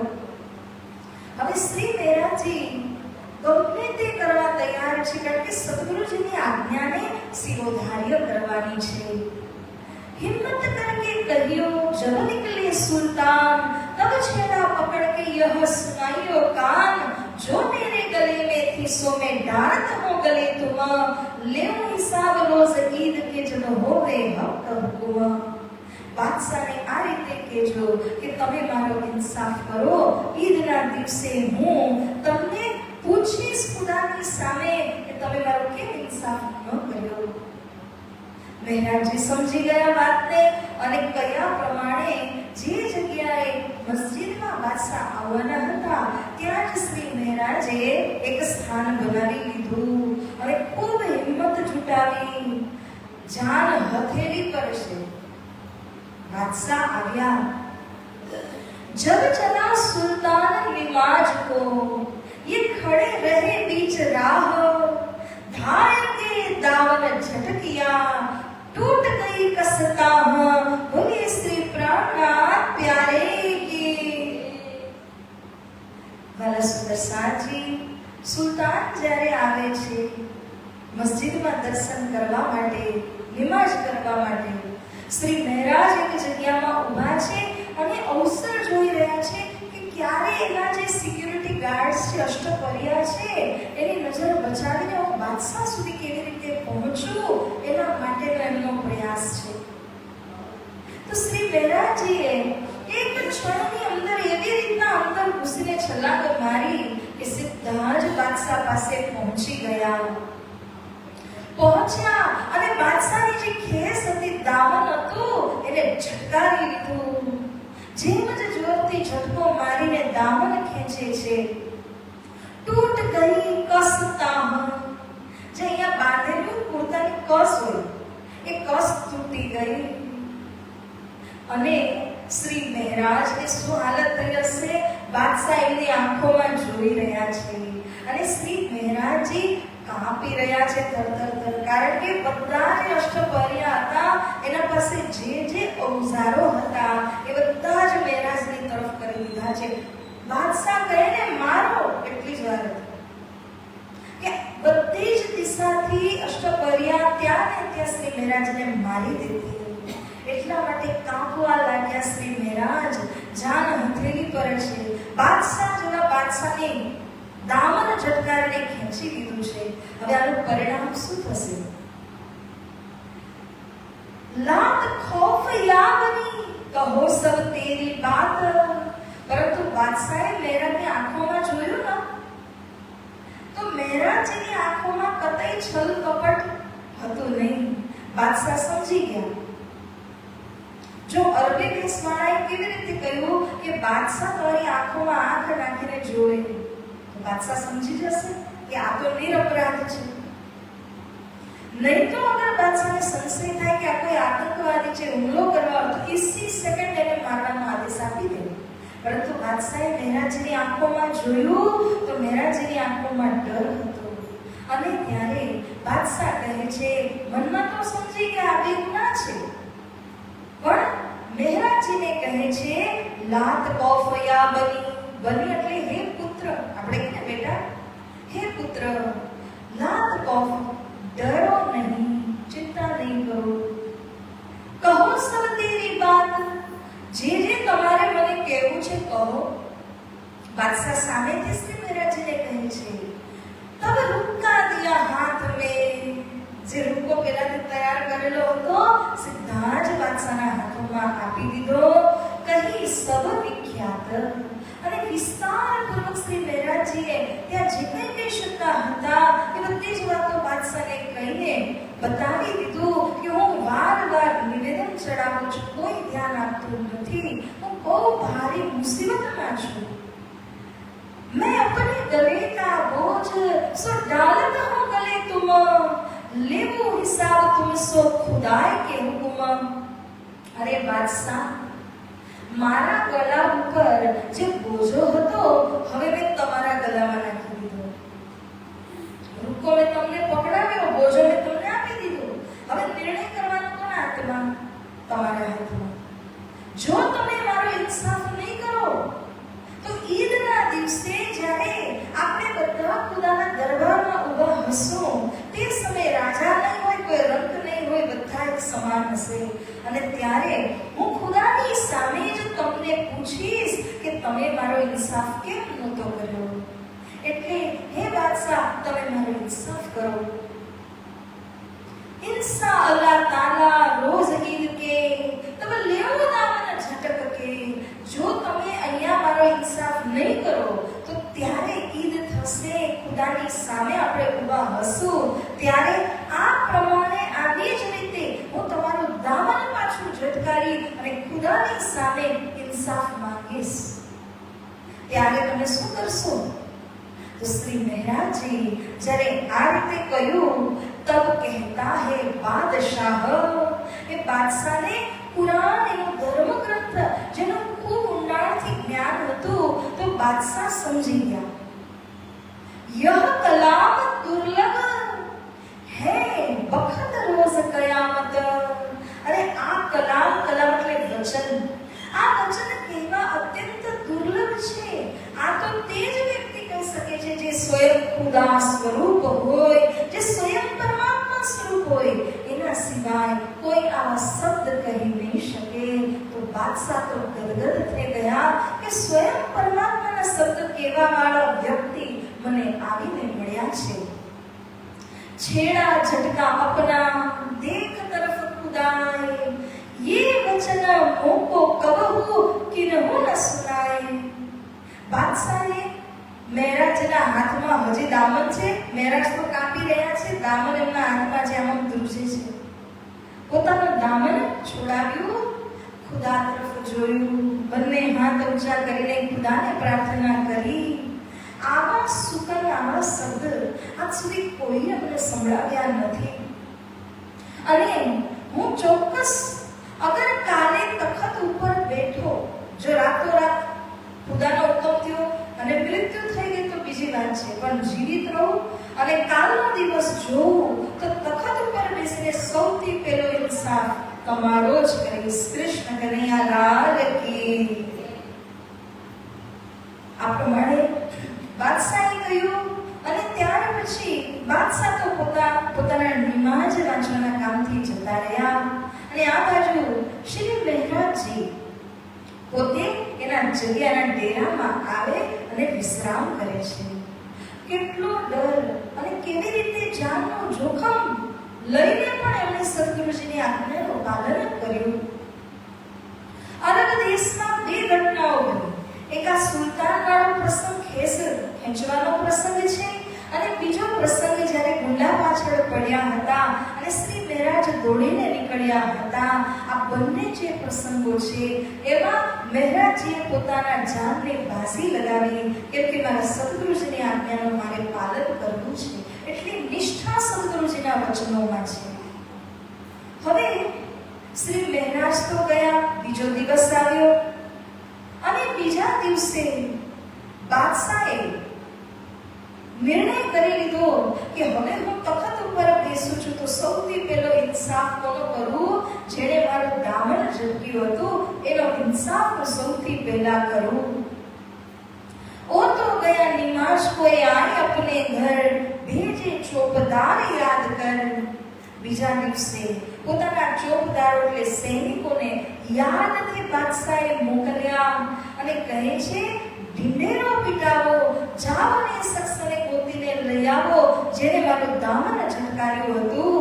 તો ત્યારે બે સૈનિકો ઢંઢેરો પીટતા નીકળ્યા અને કહે છે લ્યાઓ ઉસ શખ્સ કો जिन दामन झटका बीच राह, चौपदार पुकारत कौन वह शख्स निशान. તો ચોપદારો આવ્યા અને કહે છે તે શખ્સ કોણ છે, કોણ છે, કોણ છે જેણે બાદશાહનું દામન ઝટકાર્યું હતું? તમે બહાર આવો, બાદશાહે યાદ કર્યા છે. શ્રીજી આપ ખડે હતે, કહ્યા વહ શખ્સ હે હમ. શ્રી પ્રાણજી શ્રીજી ત્યાં ઊભા હતા. કહે છે એ શખ્સ, એ વ્યક્તિ હું જ છું. હવે બંને બાજુથી બે સૈનિક શ્રી મહારાજજીને લઈને પહોંચી ગયા બાદશાહના દરબારમાં અને ત્યાં જઈને ખૂબ વાતોચીતો થવા લાગી. બાદશાહ તો પ્રસન્ન હતા જ શ્રી મહારાજજીના ઉપરમાં અને બાદશાહ કહે છે કે ભાઈ તમે આટલું મોટું રિસ્ક કેમ લીધું કે તમે ડાયરેક્ટ આવીને મારું દામન ઝટકાર્યું? તમે મારા મંત્રીને કહી શકતા હતા, મારા વઝીરોને કહી શકતા હતા, આવી રીતે આવીને મારું દામન ઝટકારવાનું કારણ શું? રાજી હોય બાतें કરી તે ક્यों फरियाद न करी दीवान, तब बचाया तिनको मैं ना सुनाई कान. જ્યારે બાદશાહે સામે ચાલીને પૂછ્યું તો શ્રી મહારાજજી ઓલાને કમ્પ્લેન કરી શકતા હતા કે 2 મહિના સુધી મેં નિવેદન ચડાવ્યું પરંતુ તમારા દીવાને મારી વાતને સાંભળી નહીં. દીવાનને હાકીમ સાળા બનાવી હતા એટલા માટે મારી વાતને ન સ્વીકારી. મહારાજ ચાહત તો કરી શકતા હતા પરંતુ જે મંત્રી હતા ને જેને નિવેદન ચડાવી રહ્યા હતા એ રાજાની પાછળ જ ઊભા હતા. પાછળ ઊભા ઊભા કાંપી રહ્યા હતા, ડરી રહ્યા હતા કે હમણાં મારું નામ લેશે, હમણાં મારું નામ લેશે અને બાદશાહ એવી સજા દેશે કે બહુ જ ક્રૂરતાપૂર્વક ત્યાં સજા આપતા હતા. એવું કહેવાય છે કે કોઈ પણ મંત્રી, કોઈ પણ દીવાન કોઈ ગુનો કરે તો એને સજા શું મળે છે? ગાડે મંત્રી કટી પરવાન, તીર્ણ બેદે હાથ નિશાન. એક ખુલ્લા મેદાનની અંદર એક ખાડો ખોદે, એટલો ખોદે કે જેની અંદર કોઈ વ્યક્તિ ઉતરી શકે, કમર સુધી એ ભોયની અંદર હોય અને ઉપર જે પેટથી લઈને ઉપરનો જે હિસ્સો છે એ ઉપર દેખાતો હોય અને 10 દિશાથી બધા જ સૈનિકો ઘેરે અને તીર પર તીર ચલાવે ત્યાં સુધી તીર મારે જ્યાં સુધી એનો જીવ ન નીકળી જાય. તો કેટલા તીર એને ખાવા પડે? આવી સખ્ત સજા કોઈ પણ દીવાન, કોઈ પણ મંત્રી અગર પકડાઈ જાય કે અગર એને કંઈક આવું કંઈક કાર્ય કર્યું હોય ને એ પકડાઈ જાય તો એને આવી રીતના સજા દેવામાં આવતી હતી. તે માટે એ મંત્રી કાપી રહ્યો હતો. શ્રી મહારાજને ખ્યાલ હતો કે મંત્રી મારી પાછળ ઊભા છે, કાપી રહ્યા છે. રાજા પાસે પણ 2 આંખો જેમ સામે જોવાની હોય 2 આંખો પાછળ હોય. એને પણ દેખાઈ જાય છે કે આના લીધે જ અમને કષ્ટ થયું છે. પરંતુ શ્રી મહારાજજી કહે છે કે હું શું કરું બાદશાહ, હું તો ભારત દેશનો વ્યક્તિ છું અને થોડાક જ સમયથી અરબ દેશમાં આવ્યો છું. મને શું ખબર તમારા મંત્રી કોને નિવેદન ચડાવવાનું? બોલો. કારણ કે જો શ્રી મહારાજજી કહી દે તો એને સજા થાય. શ્રી મહારાજજી કોઈને દુઃખ પહોંચાડવા માંગતા ન હતા. એમનો ઉદ્દેશ્ય માત્ર એટલું હતું કે કેતાભાઈનું ધન પાછું મળી જાય. શ્રી મહારાજ એની કોઈ પણ કમ્પ્લેન્ટ કરતા નથી અને રાજા ઓર પ્રસન્ન થઈ ગયા કે મારા મંત્રીને અમને બચાવ્યો. જો એ સત્ય ભૂલી ગયા હોત તો મારે મંત્રીને કાઢીને બીજા મંત્રી લાવવાના અને આ મંત્રીને સજા દેવાની. એ પણ ખરું. साही खुशी है कही खुदाए, रूप बदली मेरे घर आए, बोले श्री प्राणनाथ प्यारे की. બાદશાહ કહે છે આ તો સાક્ષાત ખુદા છે, પરમાત્મા છે, જે રૂપ બદલીને મનુષ્યના સ્વરૂપમાં મારા ઘરે પધાર્યા છે. બે વાર એમને ઓળખાણ કરી. એક વાર જ્યારે ઈદના રોજ હું તમારી પાસેથી ઇન્સાફની માંગણી કરીશ એ વાત કહેવા વાળા પણ ખુદા જ હોઈ શકે. અને બીજી વાર જ્યારે મંત્રીને બચાવે છે, કારણ કે પ્રતિશોધની કોઈ ભાવના નથી. રિવેન્જ આજના જીવનની અંદર શું છે? આણે આવું કર્યું, હું આવું કરું. બદલો લેવાની ભાવના. પણ બદલો લેવાના ચક્કરમાં પોતે જ જ્યારે પોતાનું નુકસાન કરે છે એ તો દેખાતું નથી. કોઈ પર ગુસ્સો કરવો હોય, એક કિસ્સો આવે છે કે કોઈ પર ગુસ્સો કરવા માટે એક વ્યક્તિ વિચાર્યું કે આણે મને આવું કર્યું છે ને તો હું એના ઉપર કોયલા, બળતા કોયલા છે ને એ ફેંકું. જ્યારે બળતા કોયલા હાથમાં લીધા પછી ફેંક્યા, હાથ કોનો દજાય છે? પહેલા પોતાનો, પછી એને લાગે કે ન લાગે એ પણ બીજા નંબરની વાત છે, પણ પહેલા તો પોતાનો હાથ તો દજાશે જ. એવી રીતે જે પ્રતિશોધની ભાવના રાખે છે એને પહેલું નુકસાન તો પોતાનું જ છે, એના પછી સામાન્ય નુકસાન થાય છે. માટે શ્રી મહારાજજી દિલ મોટું રાખીને કોઈ પ્રતિશોધની ભાવના ન રાખ્યા વિના કેવલ પોતાનું કાર્ય સાર્થક થાય એના માટે બાદશાહને કહે છે. તો બાદશાહ અત્યંત રાજી થયા કે તો સાક્ષાત ખુદા સ્વરૂપ મારા ઘરે આવ્યા છે. હવે બસરા બંદર જ્યાં ખેતાભાઈનું ગોદામ હતું અને ત્યાં આગળ જે શેખ સલ્લાહ હાકિમ હતા, જેમણે મોહર લગાવેલી હતી, એ શેખ સલ્લાહ હાકિમના વિષયમાં શ્રી મહારાજજી કહે છે બાદશાહને, કારણ કે એનું નામ ન આપે તો બાદશાહ એક્શન કઈ રીતે લઈ શકે, ધન પાછું કઈ રીતે મળી શકે, એની ફરિયાદ કરી અને બાદશાહ એક મોટો પત્ર લખી અને શેખ સલ્લાહ હાકિમ સુધી પહોંચાડવાનો આદેશ આપે છે. સબ મતા હે ઇનકા સુનત દીजियो तुम, ना तो माल उखाड़ो जड़ मूल से जो फेरा मेरा हुकुम.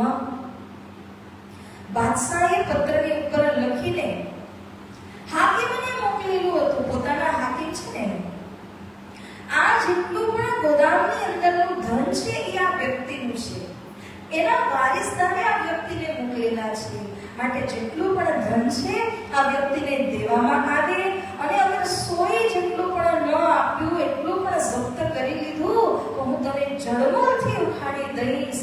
બાદશાહનું ફરમાન એ જાય છે હાકિમ શેખ સલ્લાહને બસરા બંદરની અંદરમાં. तुरंत कुंजी बखार की और सामा सब, काढ़ के हाथों दई धीर ना કરી તબ. હવે જેમ જ બાદશાહનું ફરમાન ગયું તો હાકીમને તો કરવું જ પડે, બાદશાહ કહે એવી રીતે. એટલા માટે હાકીમે તરત જ કુંજી એટલે ચાવી લીધી અને ચાવી મહારાજને સોંપી દીધી. કૃષ્ણ કનૈયા લાલ કી. જે ઉદ્દેશ્યથી બાદશાહ પાસે ગયા હતા એ ઉદ્દેશ્ય અહીંયા આગળ પૂરું થાય છે. પરંતુ કુંજી તો મળી ગઈ, એની અંદરનો સામાન મળ્યો અને બધી જ વસ્તુ તો મળી ગઈ, પરંતુ હાકીમે પોતાના મનમાં વેર જરૂર રાખ્યું. તમે વાંદરાનો સ્વભાવ ઓળખો તો વાંદરો શું કરે કે એને ન મળે તો તમને લેવાનું. એવી રીતે હાકીમે જોયું કે મારા હાથમાં આવેલું ધન આ મહેરાજે બાદશાહ પાસે પહોંચીને મારાથી છોડાવી દીધું, તો હવે મહેરાજને પણ આ ધન લેવા નહીં દઉં. એટલા માટે હાકીમે ત્રીજા જ દિવસે હાથમાં ચાવી આવી ગઈ શ્રી મહારાજના, હજી કંઈક કરે કે ન કરે, ત્રીજા જ દિવસે આગ લગાવી દીધી ગોદામની અંદર. 3 દિવસ बीते घर आए, वैष्णवर ते दाह चढ़ाए, सामा सूत भस्म सब किन्नो, रूपो सोनो दाढ़ा बीनो. वैष्णवर अग्नि ने कहेवाय, वैष्णवर ते दाह चढ़ाए એટલે કે અગ્નિની મોટી વિશાળ લપટો લાગી ગઈ અને ગોદામની અંદર જેટલું પણ ધન હતું બધું જ સળગી ગયું. કેતાભાઈએ શું કીધું? અગ્નિ મારું ધન સ્વાહા કરી દેશે. એ મુજબ જ થયું. અને જેટલું પણ ધન હતું એ તો બધું સળગીને પૂરું રાખ બની ગયું. અને ફક્ત કહો કે સોના ચાંદીની જે રૂપો સોનો ને સોના ચાંદી, એ સોના ચાંદીની કઈ જે વસ્તુઓ હતી એ બધી શ્રી મહારાજે જઈને વેણી દીધી. બાકી તો કશું જ હાથમાં આવ્યું નહીં. એક તલવાર હતી. એ તલવાર જેમાં એનો જે પકડવાની જે જગ્યા હોય ને એમાં હીરા નગરત્ન લાગેલા હતા. એ પછી તો એને પણ શ્રી મહારાજે લઈ લીધી. सुनी बात श्री देवचंद्र जी, भेजे बिहारी जी श्याम, पहुंची आए बरारब, मुलाकात કરી इस ठाम.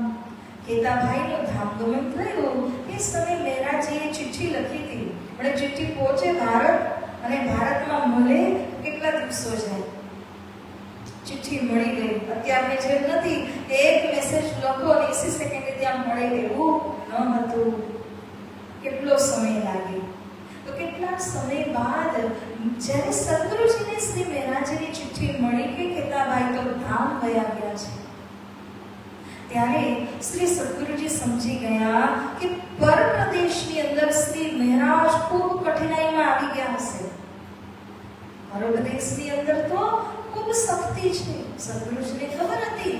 તરત જ એમણે પોતાના પુત્ર બિહારીજી અને ગાંધીભાઈના સુપુત્ર હતા શ્યામજી અને માનજી, આ 3 જણને રવાના કર્યા નૌતનપુરીથી અને કીધું કે તમે અરબ દેશ જઈને મહારાજજીની સાથે મળો, એની મદદ કરો. આ 3 આવ્યા. પણ કહેવાય છે 3 ટિકિટ મહાવિકટ. 3 જે હોય ને એ મહાવિકટ કહેવાય. એટલા માટે આ 3 જ્યારે આવ્યા અહીંયા આગળ તો મુલાકાત કરી મહારાજજીની સાથે બરાબર પહોંચવામાં કેટલો સમય એ લોકોને પણ લાગ્યો હશે. અને આવીને મહારાજજી સાથે મળ્યા ત્યારે મહારાજ એટલું દુઃખ, એટલી બધી વ્યથા અહીંયા આગળ જાહેર કરીને 3 જણાને સમજાવ્યા અને કહ્યું, દયોનાથને લેખો આગે, સામા સૂત ધરી બિન માંગે. શ્રી મહારાજજીએ બધું જે લેખા જોખાનું રજિસ્ટર હતું એ બધું 3 જણને આપી દીધું કે જો કેતાભાઈનું આ રજિસ્ટર આ મુજબ અમે બધું જ ધન ભેગું કરેલું હતું, પરંતુ આગ લાગી તો આટલું જ બચ્યું છે. એમ કહીને જે બચ્યું હતું એ બધું જ ધરી દીધું આ 3 જણાની આગળ. ખંજર એક જડાવું દિનો, એક ખંજર તલવાર હતી જડી જડાઓ, એ તલવાર પણ એમને આપી દીધી. ઓર વિત્ત કछु દયો નવીનો, અને જે વિત્ત એટલે ધન બચ્યું તો આગમાંથી એ પણ એ લોકોને સુપ્રદ કરી દીધું. જ્યારે આ વાત શ્રી મહારાજજીએ આ 3 જણાની આગળ કરી ત્યારે 3 જણા મંદ મંદ મુસ્કાવા લાગ્યા. એ લોકોને થાય છે કે શ્રી મહારાજજીને પૂરું ધન દેવું નથી, એટલા માટે એવું બહાનું કરે છે કે આગ લાગીને બધું ભસ્મ થઈ ગયું, થોડુંક જ અમને આપી રહ્યા છે. એવી રીતના એ લોકોને અવિશ્વાસ થયો. હવે જ્યારે આ 3 જણાએ અહીંયાથી ગયા, કારણ કે શ્રી મહારાજ કહે છે મારે હજી થોડું ધન બટોરવાનું બાકી છે, એ કાર્ય કરીને જ હું પાછો આવીશ. આટલું ધન અહીંયા રાખવું પણ મુશ્કેલ છે, સેફ નથી, એટલા માટે તમે આ ધન જે ભેગું થશે લઈને તમે જતા રહો. ત્યારે એ ત્રણેય જણા એ ધન લઈને નીકળ્યા. बड़े प्रभात एक दिन तहाँ जहाज माही किनारे जहाँ पर्यो जाई खंजर जल माही करते लित गिरत भयो ताही. જહાજમાં ત્રણેય જણા જઈ રહ્યા હતા. આ શું કીધું? ખેતાભાઈએ કહ્યું જ હતું કે જે મારું ધન છે ભલભલાની બુદ્ધિ ફેરવી દેશે, એવું પાપનું ધન હતું. તો એ ધન જ્યારે આ ત્રણેયના હાથોમાં આવ્યું ત્યારે એ લોકો સલાહ કરવા લાગ્યા કે આપણે આ ધન 3 ભાગ કરી લઈએ. ત્યાં જઈને કહેવાની શી જરૂર છે? મહારાજે શું આપ્યું કોને ખબર છે? તો એમ કરીને પ્લાનિંગ કરી રહ્યા હતા.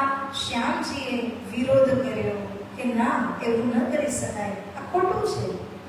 ત્યારે જે 2 જણા બિહારીજી માનજી હતા, એમણે પણ વિચાર્યું કે આ આપણી સાથે નથી તો આને આપણે અહીં જ પતાવીએ. જે ખંજર આપેલું હતું એ ખંજર જલમાં ફેંકવાની એક્શન કરીને કહ્યું કે જો ખંજર જલમાં પડી રહ્યું છે, શ્યામજી વળ્યા લેવા માટે એ પાછળથી ધક્કો દઈને જલની અંદર જ એમને ઉતારી દીધા. ખંજર પણ જલમાં ગયું. ખેતાભાઈએ કહ્યું હતું કે મારું ધન ક્યાં જશે? જલમાં, અગ્નિમાં, પાપી પાસે, રાજઘરાણા પાસે. 3 વસ્તુ થઈ ગઈ છે, ચોથી થશે. તો 3 વસ્તુ જ્યારે થઈ, હવે શ્યામજી તો ગયા. શ્યામજી ગયા એના બાદ જ્યારે જામનગરની ભૂમિ ઉપર આ બંને જણા પાછા આવે છે તે સમયે ઇત્તફાક કહીએ, કોઇન્સિડન્સ કહીએ તો રામજીભાઈ પણ ધામ પધાર્યા હતા. તેઓ ન હતા. બાલબાઈના હાથમાં સર્વસત્તા હતી. તો સદગુરુજીના માટે બાલબાઈ બધું જ કાર્ય કરી રહ્યા હતા. અને આ બંને જણાએ જઈ અને એવી વાતો કરી કે બાલબાઈ, શ્રી મહારાજ તો ત્યાં જઈને બિલકુલ બદલાઈ ગયા છે, પેલા જેવા નથી રહ્યા. અમે થોડોક હિસાબ માંગ્યો તો એમણે તો શ્યામજીને મોતના ઘાટ ઉતારી દીધા. આવી રીતની વાત કરી અને એટલું રડ્યા. ભત્રીજા છે તો બાલબાઈને પણ દયા આવી ગઈ. બાલબાઈને દયા આવી, એમને વાતને સ્વીકારી લીધી. એટલું પણ ન વિચાર્યું કે મહારાજ શ્રી સદગુરુજીના આટલા અગ્રગણ્ય શિષ્ય, આટલા વાણીની તાલીમની અંદર પ્રખર વિદ્વાન એ કેમ આવું કાર્ય કરી શકે? ધનના માટે ક્યારે ન કરી શકે. તો બંને પક્ષને સાંભળીને નિર્ણય લેવાનો હતો, પરંતુ એમની વાત ઉપર બાલબાઈને વિશ્વાસ આપ્યો અને બાલબાઈએ એ લોકોની વાતને સ્વીકાર કરી લીધી. આ રીતે બાલબાઈ જે હતા સદગુરુજીને કહે છે મહારાજ આવશે અને મહારાજ તમને પ્રણામ કરશે, પણ જો તમે મહારાજને સામે પણ જોશો કે પ્રણામ પણ કરશો કે એના પ્રણામને સ્વીકારશો એ ખરા, તો પછી હું પોતે કુવામાં છલાંગ લગાડીને પોતાનો જીવ આપીને તમારા માથે સ્ત્રી હત્યાની પાગ બાંધી દઈશ. આવી વાત કરી ત્યારે શ્રી દેવચંદ્રજી મહારાજજીને પણ થયું કે બાલબાઈએ કેવી અનર્થ વાત કરી. આવું તો ક્યારે વિચારવું પણ ન જોઈએ, પરંતુ બાલબાઈએ આવી વાત કરી. બીજી ઓર શ્રી મહારાજજી પોતાનું જે કંઈ કાર્ય બાકી હતું એ કરી અને પાછા આવ્યા. પરંતુ જ્યારે જામનગરની ભૂમિ ઉપર પગ રાખે છે ત્યાં જ એમને પકડી લેવામાં આવ્યા. કારણ કે બાલબાઈએ જઈને જામનગરના રાજા વજીર આદિને એવી વાત કહેલી હતી કે શ્રી મહારાજ અરબ દેશથી ઘણું બધું ધન લઈને આવશે, જે ધનના વારિસદાર મહારાજ નથી. જે ધનના વારિસદાર અમે બધા છીએ, અમારા ભાઈનું ધન છે. તો આ રીતે શ્રી મહારાજને જામનગરની ભૂમિ પર પગ રાખતાની સાથે જ રાજ દરબારમાં હિસાબ દેવા માટે 1.5 મહિના સુધી રોકાવું પડ્યું, ત્યાં સુધી એમને રજા ન મળી. જેવી રીતે વિદેશથી અત્યારે પણ કોઈ આવે અને એની પર સંશય હોય તો એને કસ્ટમ ડ્યુટી વાળા પકડી લે અને બરાબર પૂછતાછ કરવામાં આવે, શું લાગ્યા, કોનું છે, ક્યાંથી લાગ્યા, અને કોઈ હિસાબ દેવો પડે. શ્રી મહેરાજજીએ પણ દરેક હિસાબ આપ્યા. 1.5 મહિના પછી વિહાય થઈ ત્યારે સદગુરુજીના પાસે આવે છે. પરંતુ અહીંયા આવ્યા તો શ્રી સદગુરુજીને પ્રણામ કર્યા. દિલ એટલું ઉમડી રહ્યું છે. 5 વર્ષ પછી આવ્યા છે. 1703 માં ગયા હતા, 1708ની સાલમાં પરત આવ્યા. 5 વર્ષ પછી, એટલે કે સદગુરુ સ્વરૂપ મને બોલાવીને પૂછશે તો ખરા કેવું રહ્યું, કેવું નહીં, શું કર્યું તમે અરબ દેશમાં, પરંતુ કંઈ જ નહીં. શ્રી સદગુરુજી તો સામે જોતા પણ નથી, પ્રણામ પણ નથી કહેતા, કે પ્રણામને સ્વીકારતા પણ નથી. શ્રી મહેરાજને એટલો ધક્કો વાગ્યો કે આટલી મહેનત કરી, 5 વર્ષ સુધી વિદેશની ધરતી ઉપરમાં 2 વાર જાનને બાજી લગાડી, પરંતુ પરિણામ શું થયું કે મારા સદગુરુજીએ મોઢું ફેરવી લીધું. ખૂબ દુઃખ થયું. અને જે બેઠા હતા ત્યાં આગળ એ લોકો ગુસ્સો વાતો કરવા પણ લાગ્યા. શ્રી મહેરાજજી સમજી ગયા કે કંઈક તો થયું છે. ત્યારે શ્રી મહેરાજજીએ મન હી મન પ્રણ કર્યો. શરીરના 9 ગુણ છે, તો શરીરના 9 ગુણને પરાસ્ત કરીને, હરાવીને, જ્યાં સુધી મારા સદગુરુજી 9 વાર મને નહીં બોલાવે ત્યાં સુધી હું મહેરાજ અહીં નહીં આવું. કારણ કે મને પૂછ્યા વિના મુખ કેમ ફરાવ્યું? મેં તો જાનની બાજી પણ લગાડી એમની આજ્ઞાને પાલન કરવા માટે. મહેરાજજી અત્યંત દુઃખી થયા. વાણીમાં આપણે વાંચન કરીએ છીએ, મેં 3 યુદ્ધ કીધા ફરી ફરી. પહેલું યુદ્ધ આ છે. યુદ્ધ એટલે યુદ્ધ અથવા તો લડાઈ. માયા સાથે શ્રી મહેરાજને જીવનમાં 4 વાર લડાઈ, મુખ્ય લડાઈ થઈ છે. મેં 3 યુદ્ધ કીધા ફરી ફરી, પછી ગતમત મારી રહી, એટલે 4 યુદ્ધ થયા છે. 3માં તો શ્રી મહેરાજજી વિજયી થયા, ચોથામાં માયાએ વિજય હાસિલ કર્યો. તો જે પહેલી વખતનું યુદ્ધ છે એ આ જ છે કે સદગુરુ સ્વરૂપે જ્યારે મોઢું ફેરવ્યું ત્યારે મહેરાજજીએ પ્રણ કરી લીધો કે સદગુરુ મને જ્યાં સુધી નહીં બોલાવે ત્યાં સુધી હું અહીંયા નહીં આવું. 9 વાર એને બોલાવે ત્યાં સુધી હું નહીં જાઉં. આ રીતે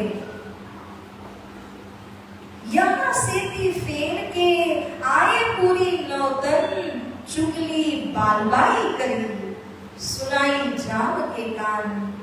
બાલબાઈએ જે ચુગલી કરી એના પરિણામ સ્વરૂપ આ બધી વાતો થઈ અને 1.5 મહિનાનો હિસાબ આપીને સદગુરુ પાસે ગયા. यहाँ नौतनपुरी में रहे वर्ष 2 गए न श्री देवचंद्रजी पास हरख मिलने को पड़ो હોય. 2 વર્ષ સુધી અહીંયા જે છે મેડીધામમાં પોતાના ઘરમાં, પરંતુ ગયા નહીં, એક વાર પણ ગયા નહીં. મનમાં તો ખૂબ હર્ષ છે, ક્યારે મારા સદગુરુજી બોલાવે હું જાઉં.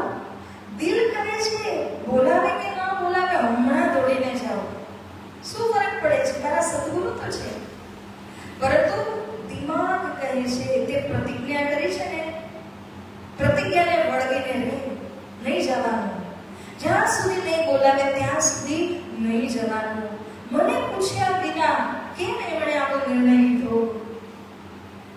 શ્રી મહેરાજજીના મનમાં થાય છે, સુંદર સાંજી આ જે પ્રસંગની અંદર મહેરાજજીને દિલમાં જે ભાવ આવ્યો ને એનો ખુલાસો આવતીકાલની મસલમાં થાય છે. એટલે આ વાતને યાદ રાખવાની છે કે શ્રી મહેરાજજીએ જે વિચાર્યું છે સદગુરુજીના માટે, કેમ મને પૂછ્યા વિના આવી રીતનો નિર્ણય લીધો છે સદગુરુ સ્વરૂપે, એ વાતને આપણે આવતીકાલે સમજવાનું છે કે કેમ સદગુરુ સ્વરૂપે મોઢું ફેરવ્યું. ચલો ટૂંકમાં તમને આજે જ કહું, સદગુરુજીના મનમાં શું હતું? બાલબાઈએ જે અનર્થ વિચાર્યું, મહારાજ આવું નહીં વિચારે. વિશ્વાસ છે સદગુરુજીને કે બાલબાઈએ આટલી ઘટિયા વાત વિચારી, આટલી નીચ વાત વિચારી. મહારાજ આવું કતઈ ન વિચારે કે હું આત્મહત્યા કરી અને સદગુરુજીના માથે સ્ત્રી હત્યાની પગડી બાંધું. આ વિચાર એમને ક્યારે પણ નહીં આવ્યો. માટે સદગુરુ સ્વરૂપને એટલો વિશ્વાસ હતો મહારાજના ઉપર કે ભલે મોઢું ફેરવું પણ મહારાજ કદી આવું નહીં વિચારે. કૃષ્ણ કનૈયા લાલ કી. એટલા માટે સદગુરુ સ્વરૂપે મોઢું ફેરવ્યું, પરંતુ શ્રી મહારાજજીએ સમજી ન લીધું. પછી અફસોસ થાય છે કે આટલો વિશ્વાસ હતો ત્યારે મોઢું ફેરવ્યું. પણ મેં શું વિચાર્યું કે મને પૂછ્યા વિના, કઈ જસ્ટિસ કર્યા, ઇન્સાફ કર્યા વિના જ મોઢું ફેરવી દીધું. તો સુંદર સાજી આ રીતે શ્રી મહારાજજી સદગુરુજીના પાસે ન ગયા. અને જે પ્રસંગ બને છે જામનગરની અંદર, એને હવે આપણે આવતીકાલે શ્રવણ કરવાનો રહેશે. આ અરબ દેશની વિતકને આજે આપણે શ્રવણ કરી. ભાવ સુંદર સાજી સમય થાય છે ચોપાઈને બોલાવ્યું. શ્રી કૃષ્ણ કનૈયા લાલ કી. શ્રી મહામતિ કહે સાધજી,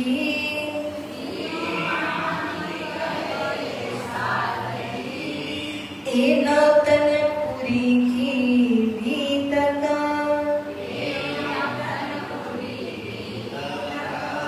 याद करो इन समय को,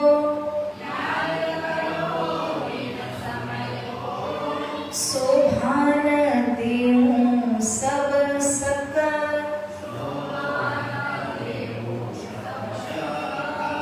शोभान देऊं सब सका.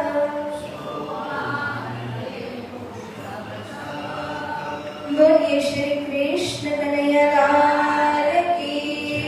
श्री सद्गुरु महाराज की. श्री प्राणनाथ प्यारे की. श्री कृष्ण प्रणाम धर्म की. तीनों पूरी धाम की. स्वामी श्री राधाश्री महाराज की. श्री भद्रावतीपुरी धाम की. श्री परमहंस महाराज की. बोल बोल पंजे मारे की. समस्त सुंदर साथ की. पिया